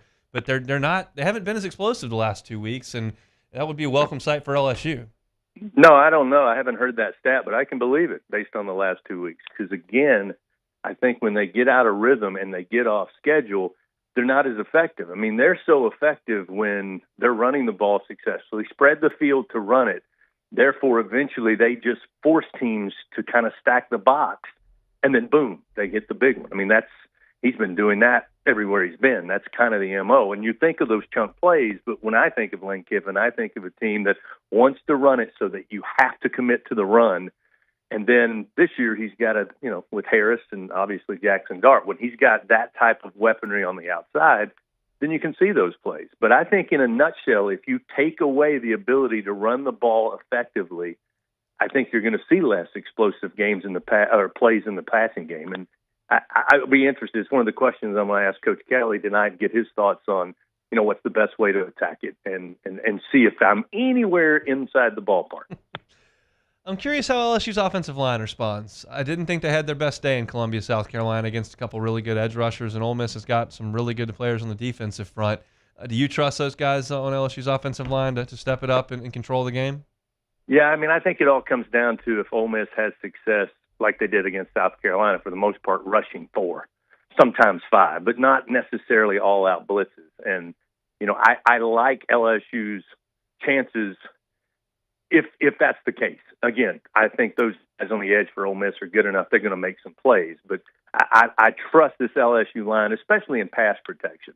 But the other side of that is, if indeed Ole Miss starts this game thinking, you know what, we think we can just bull rush this offensive line with sending 4, and then we're not going to let these guys attack us on the outside in the passing game, then I think the running game for LSU becomes the most important factor in this entire contest. And again, you kind of want to force Ole Miss to have to commit to the run, and I think that's why, the same way I think it's important for Ole Miss to be able to run the ball to kind of get in the rhythm of their offense, I think LSU, if indeed they, don't rush 4 or they send blitz, I mean, you got to be able to hurt them with the running game, something that, again, has gotten better over the last couple of weeks, but I don't think it's quite where LSU wants it to be just yet. I know Coach Jay Johnson's going to join me on the pregame show. Do I have the authority to scrap the SEC scoreboard, the national scoreboard, keys to the game, as well as the recorded interview, go 90 minutes with Coach Johnson, or are we going to veer away from that? I promised Bill Franquez it would be 10 minutes, and he said, really? I said, well, probably not. Probably going to be a little longer than that, but I know that'll be fun. I'm excited to have Jay join you at Tiger One there at the Bud Light Fan Zone, because I had a chance to go and listen to him yesterday for his kind of media before the scrimmages start. And, you got to be, I mean, obviously we're all optimistic about this upcoming team, but he really is optimistic. And I kind of took the tone from him that this is could be the potential to have a really exciting year. So I'm looking forward to hearing him talk to you tomorrow. I'm very much looking forward to that as well. They're going to throw their first pitch of the fall in 90 minutes out there at the Bucs. We'll let you get back to work, get you to TJ Ribs tonight. Chris, we'll see you on Saturday. Thanks. You got it, Hunt. Thank you. He's Chris Blair, voice of the Tigers, LSU Sports Radio Network. Again, Brian Kelly show tonight at TJ Ribs, 7 o'clock. If you want to swing over there and get something to eat, listen to Coach talk. Always an enjoyable time there at TJ Ribs here in Baton Rouge. Take a time out when we come back. There are some key matchups I want to talk about with this LSU and Ole Miss game. I've identified 3 of them. I wrote about it at LouisianaSports.net. We'll get to those coming up next.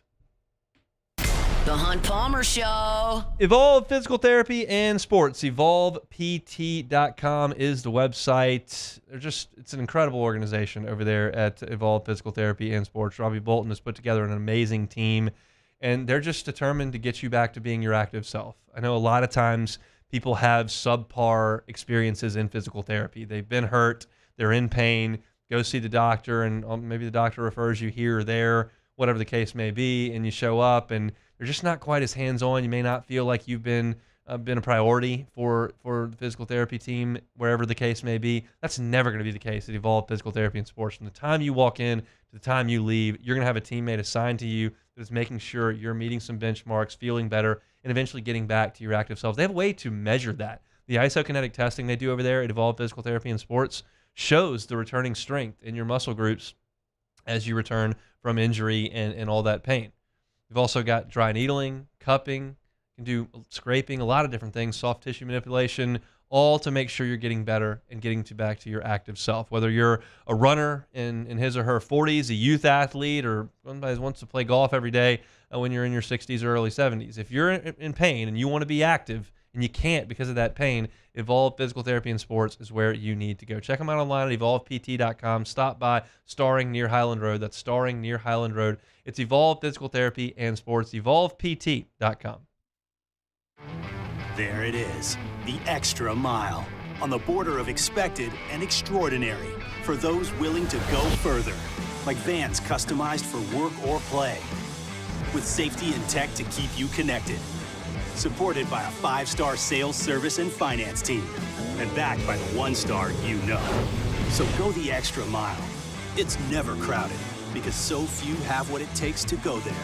Mercedes-Benz Vans. The Windsor Senior Living Community in Mandeville, Louisiana is a beautiful, vibrant apartment community geared towards seniors. They're nestled right in the heart of Mandeville, where seniors live a more carefree lifestyle in spacious apartments with the peace of mind that comes from having a little extra help. Call the Windsor at 985-624-8040 to schedule a lunch and tour. Come see how the Windsor can be your passport to peace of mind. Hey, it's Matt Moscona. For years, you've heard me tell you about Insurance Network of Louisiana, helping you find better coverage for less money. But it's not just for your home and auto. They also offer commercial property. So, retail stores, professional offices like doctors, dentists, attorneys, clothing boutiques. Insurance Network of Louisiana can find you better coverage for less money. They service the entire state of Louisiana, and they're local. So call today at 293-0450 or lainsurance.net. Jerry and Benny Payne began Central Plumbing Company out of their driveway in Tanglewood Subdivision. 50 years later and 4 generations down the road, we continue to serve Baton Rouge and the surrounding areas for all of their plumbing needs. Residential, commercial, industrial, or hospitality, Central Plumbing is here 24/7, 365. We want to thank our customers, family, and friends for 50 years of success. And looking forward to 50 more. Gulf Coast Office Products is a nationally recognized Savin office equipment dealer based right here in Louisiana. Over 100 employees strong, Gulf Coast has the boots on the ground to support all vertical markets, from education, engineering, legal, and finance. With the latest in office technology, from desktop to production segment units, Gulf Coast and Savin have the perfect fit for you. Call 225-756-2644. That's 756-2644 for Gulf Coast Office Products. I've been doing business with Luba for 25 years. They're dependable, trustworthy. It's just the attention to detail with our clients. Our folks have years and years of experience. They're highly trained professionals. But many companies have that asset. What I'd like to think makes Luba a bit different is that we use those talents in a way that truly is dedicated. You're listening to The Hunt Palmer Show, brought to you by Rouse's Supermarkets.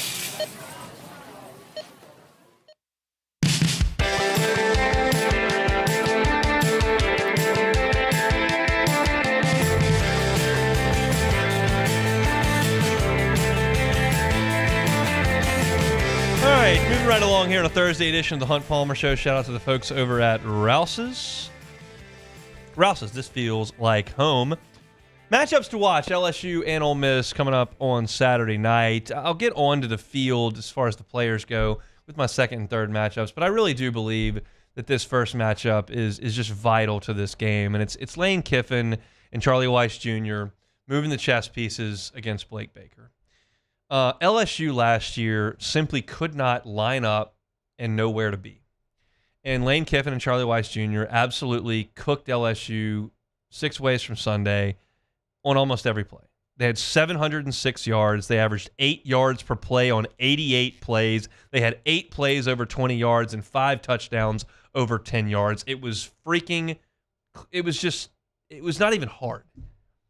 And Jackson Dart was out there, and Trey Harris was out there, and Henry Parrish was out there, and Priestcorn was out there, and like a lot of Ole Miss's skill players were out there, and Savion Jones was out there, and Greg Penn was out there, and Whit Weeks was out there some, and Zy Alexander, Sage Ryan, Major Burns, like a lot of these guys are the same. And I realize that this is a little bit of a vague matchup to watch, but Blake Baker's job is to make sure that LSU is in the right place. Like, if Jackson Dart throws a ball up and Trey Harris or one of the Ole Miss receivers goes up and high points it, that's going to happen against these LSU DBs. They haven't played the ball exceptionally well. That's just part of it. If Lane Kiffin gets a bunch of guys running seam routes and there's nobody in the vicinity, well, that's again, this staff is not having guys in the right place. And they didn't early on in the season at times, but they have the last 2 weeks.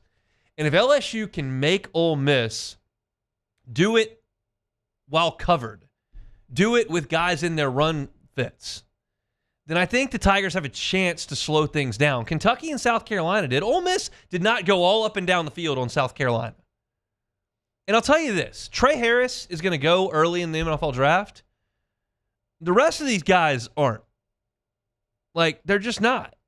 You're talking about a bunch of wide receivers that average less than 3 catches a game. Quinshon Judkins is gone. Priest Corn's a fine SEC tight end. Parrish is a decent running back. Ulysses Bentley is on a milk carton. Like, the guys that cover Ole Miss don't even know why he's not playing. Logan Diggs isn't ready to play it. Like, they don't have a ton of NFL guys on that offense. What they have is an elite mind moving the chess pieces and a quarterback who understands what he's doing. And that was enough last year, and usually is enough for them, far more often than it's not, to score a bunch of points. But Blake Baker's got to get LSU in the right place. I know they've been coaching it. We did a whole segment in the first hour, me telling you what the players are telling us on Tuesday. They know that Ole Miss wants to play fast. They're preparing for it 2 different ways. They know you can't celebrate on defense. They know that Ole Miss is not just going to settle for a punt on 4th and 2. Like, they've got to know where to be, and that is the first huge matchup in this game. Blake Baker getting his guys in position. We'll switch sides of the ball. We'll go to the Ole Miss defense against the LSU offense. Ole Miss has dudes at defensive tackle. Y'all know Walter Nolan at this point. Unanimous 5-star when he signed at A&M. J.J. Pegues is a freak of an athlete. He's got 6.5 tackles for loss and 4 rushing touchdowns this year. That's correct. 6.5 tackles for loss and 4 rushing touchdowns. He's 315 pounds, and they snap him the ball in a direct snap. Like, he is a freak athlete. And those 2 guys man the middle. And DJ Chester has had his problems this year. And if DJ Chester can't line up and hold his own, I'm not telling you to flat back Walter Nolan 13 times in this game. I'm not telling you to reestablish the line of scrimmage against J.J. Pegues 5 yards down the field like LSU in the Les Miles days playing ULM. You got to hold your own. You can't let these 2 guys blow everything up. And they can do that on the interior. I know that Ole Miss leads the country in sacks. I know that Princely Umamiele has had a huge year. He may or may not play. I know that they've got other guys like Ivy who have been really good. Perkins has been awesome for them. He's kind of like Harold Perkins light, and he's been in the backfield making a ton of plays. Like, they've got dudes on the edge as well, and they're aggressive. As I said, entering the South Carolina game, if I can't trust LSU's 2 tackles to block, well, then nothing's going to work. Okay? Like, if you can't trust the best guys on your team, then you're going to lose. So I'm just going to assume that LSU is going to hold up there, and then I'll go to some of the areas that I perceive to be weaknesses and see how LSU can hold their own. If LSU keeps Pegues and Nolan from making 6 tackles for loss and 3 sacks and keeps Nussmeier upright and establishes some modicum of a running game, they're going to be okay. But my concern is right there on the middle. It's Dellinger, it's Frazier, it's Chester on those monsters in the middle for Ole Miss. If those guys are feasting in the backfield, it's trouble for LSU. If those guys are kept at bay, Nussmeier will pick on this Ole Miss secondary. It's not that great. Trey Amos out there is a pretty good player. They got him in from Alabama. He gets some pass interference calls, but he's a pretty good player. They don't really have much else in the way of NFL talent in the secondary.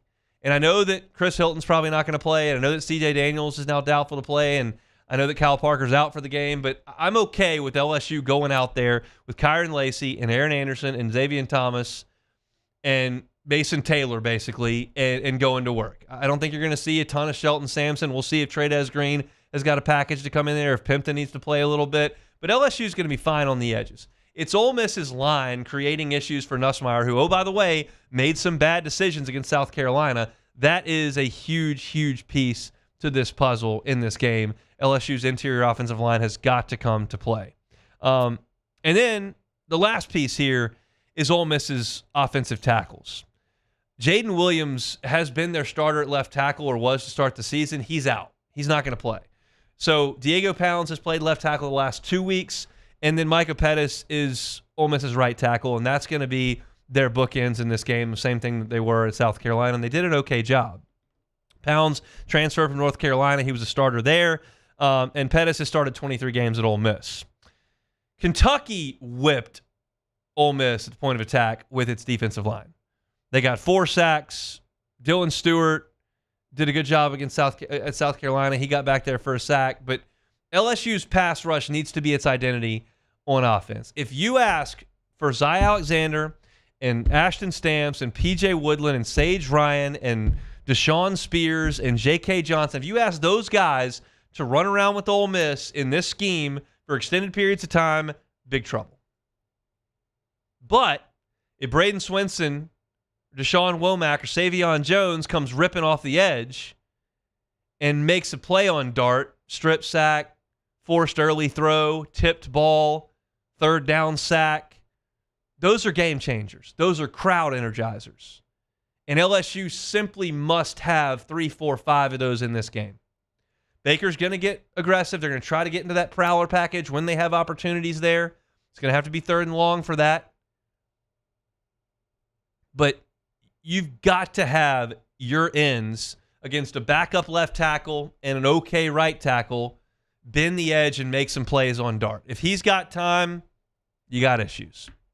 If he's got time, you've got issues. But I believe LSU's pass rush is good. And I watched Kentucky get back there and make life miserable. Now, a lot of that was from the interior, and I don't think LSU does a ton of that. I don't think Gio Paez gets a huge push here. I don't know that Ahmad Bro is ready to take over a game like Chad Lavallee or Glenn Dorsey or Michael Brockers could do. But on the edge, I think he got a chance. And I don't think Ole Miss's tackles are ticketed for the first round of the NFL draft like LSU's are.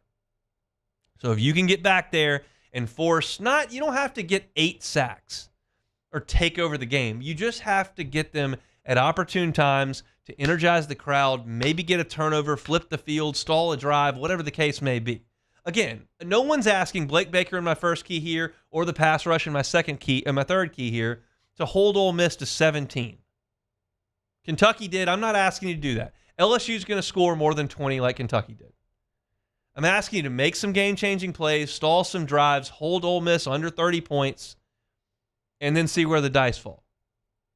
But those are the 3 matchups that I find to be huge in this ballgame. It's Lane Kiffin and Charlie Weiss Jr. against Blake Baker. It's Ole Miss's defensive tackles on LSU's interior offensive line. And it's Ole Miss's offensive tackles against the edge players for LSU. Those 3 matchups, I believe, likely tell the story of how this game goes. We've still got plenty to chew on for the remainder of the next 48 hours and plus. I've got 2 hours on this show and then 90 minutes on the pregame show. Those are the ones that I'm kind of boiling it down to.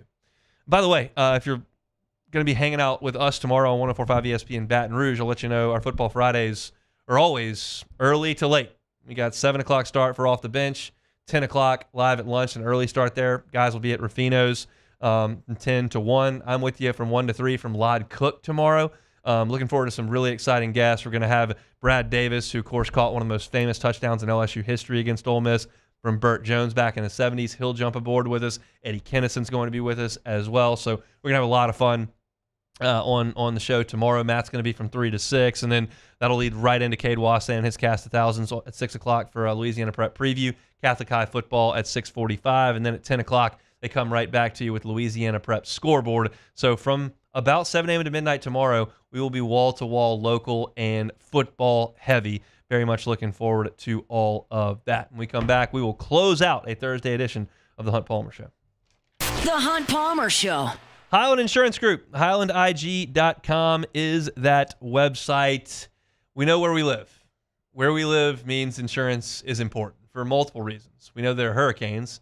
Those are kind of condensed down into a 3-month span.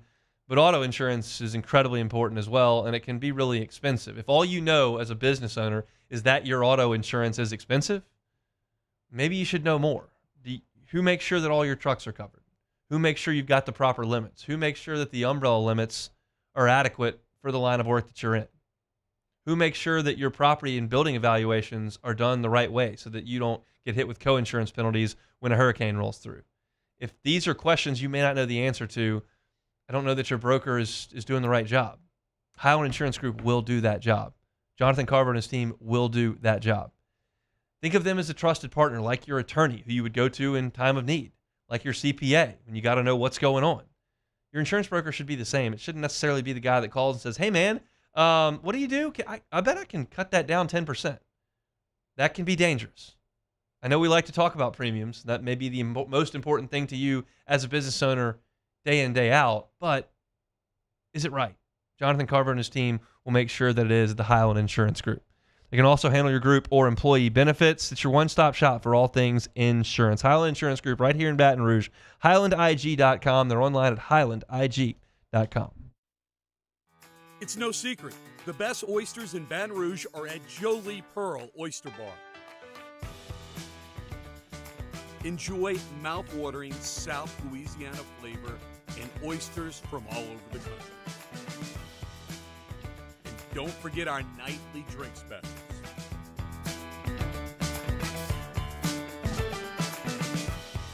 Jolie Pearl Oyster Bar, located in downtown Baton Rouge. Electricity is all around us, and our families depend on it. Every day is sparked by the power of a cold drink or a warm meal, a movie night, and a comforting light at the end of a dark hallway.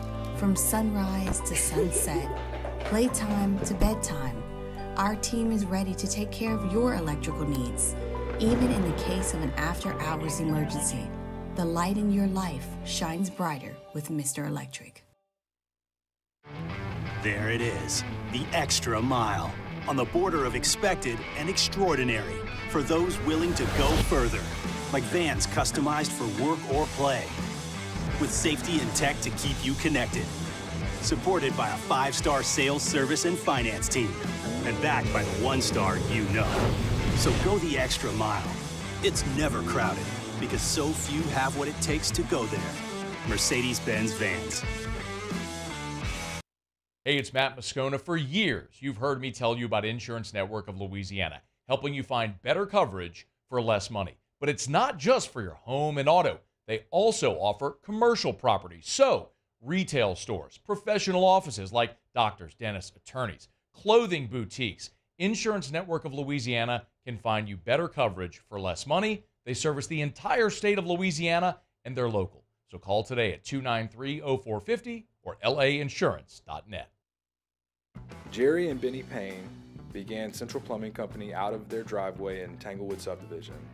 50 years later and 4 generations down the road, we continue to serve Baton Rouge and the surrounding areas for all of their plumbing needs. Residential, commercial, industrial, or hospitality, Central Plumbing is here 24/7, 365. We want to thank our customers, family, and friends for 50 years of success. And looking forward to 50 more. Gulf Coast Office Products is a nationally recognized Savin office equipment dealer based right here in Louisiana. Over 100 employees strong, Gulf Coast has the boots on the ground to support all vertical markets from education, engineering, legal, and finance. With the latest in office technology from desktop to production segment units, Gulf Coast and Savin have the perfect fit for you. Call 225-756-2644. That's 756. This is the Hunt Palmer Show, brought to you by Rouse's Supermarkets.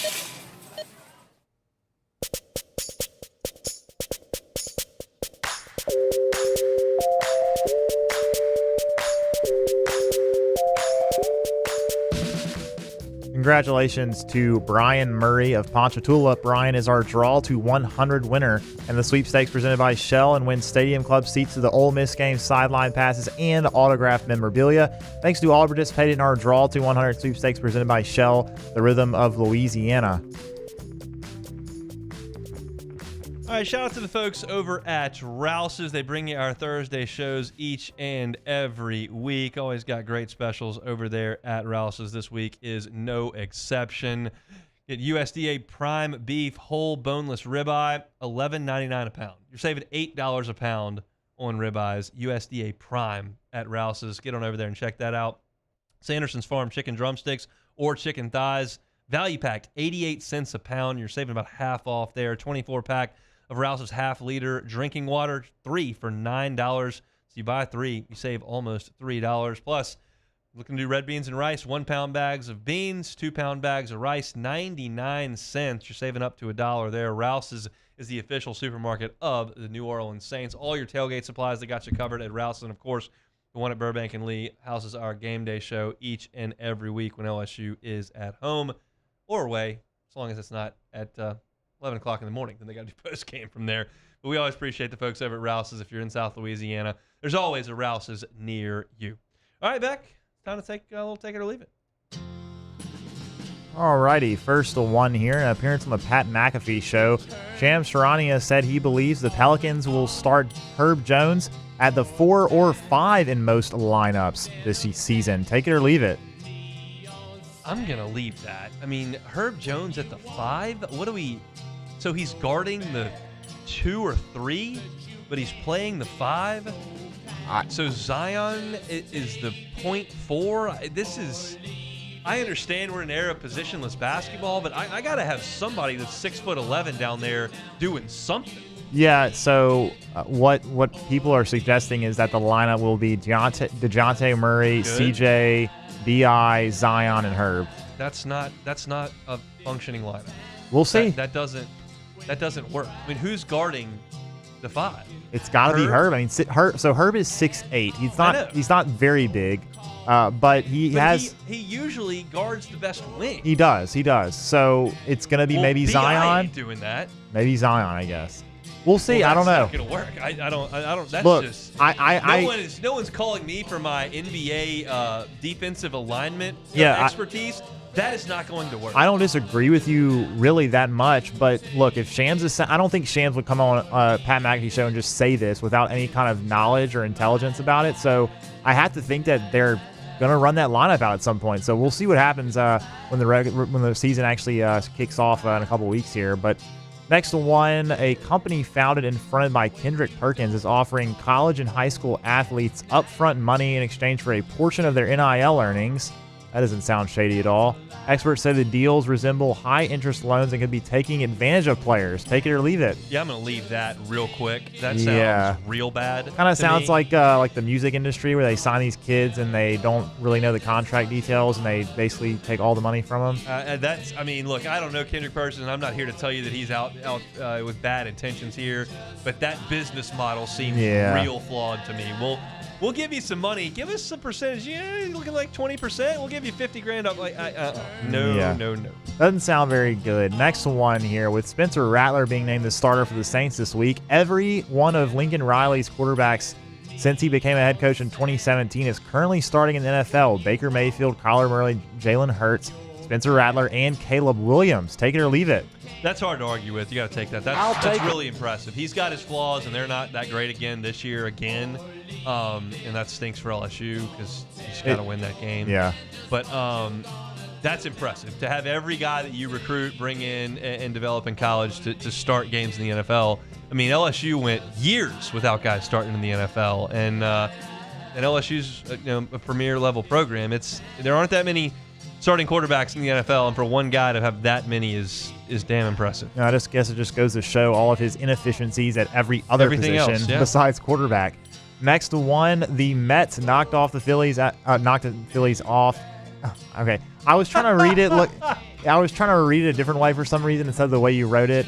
But anyway, the Mets won the series. They're going through to the championship series. They go for a pennant here. They're going to win the whole thing. Take it or leave it. I'll take it. I don't want any part of the Mets. They think they're good. Lindor's insane. Alonso's now hitting the ball out of the ballpark, and they're getting really good outings from Jose Quintana. And he was not good when the Cubs traded for him in 2017. No, not really. So it's been 7 years. So they got a mojo going that I don't think anybody wants to mess with. I realize that the Arizona Diamondbacks turned into a pumpkin last year, and maybe that happens again, but I think the Mets are a freight train right now, and I don't want any part of it. It's almost like they have the highest payroll in MLB. They should probably be pretty good, I think. Here's the deal. Who are the last 3 teams left in the National League? No, I know. You're right. But at the same time, I see people talking about all this Cinderella Mets. I'm like, they have the highest payroll in the MLB. They're not Cinderella. They should be here. Spent a bunch of money on Max Scherzer and Verlander. Not great. But they spend money. Padres spend money. They're doing well. Dodgers spend money. They're doing well.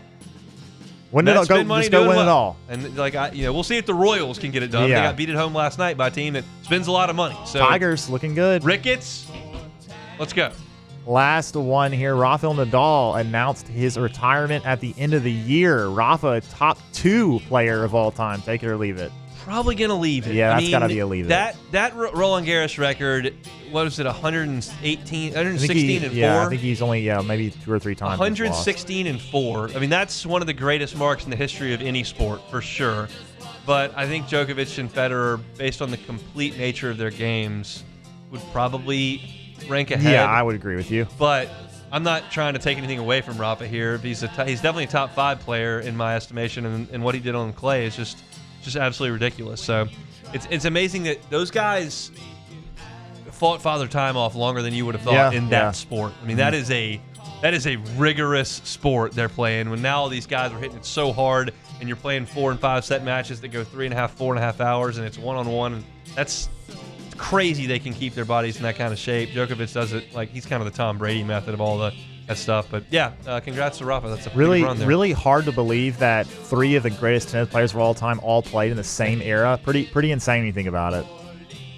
Andy Roddick, Federer, and Djokovic, that you're talking about? Yeah, right, of course. Andy Roddick. Loved Roddick when I was young. Sampras, the true goat. The great U.S. hope. Sampras was my goat. Every June, watched him at Wimbledon. Missed any of the show today, catch it on demand, 1045ESPN.com's on demand tab, Apple Podcast, Spotify, wherever you find your sound. Had a lot of LSU and Saints conversation. Matt's about to drive you home on After Further Review. We're back tomorrow from Lod Cook, same time. Join us, The Hunt Palmer Show.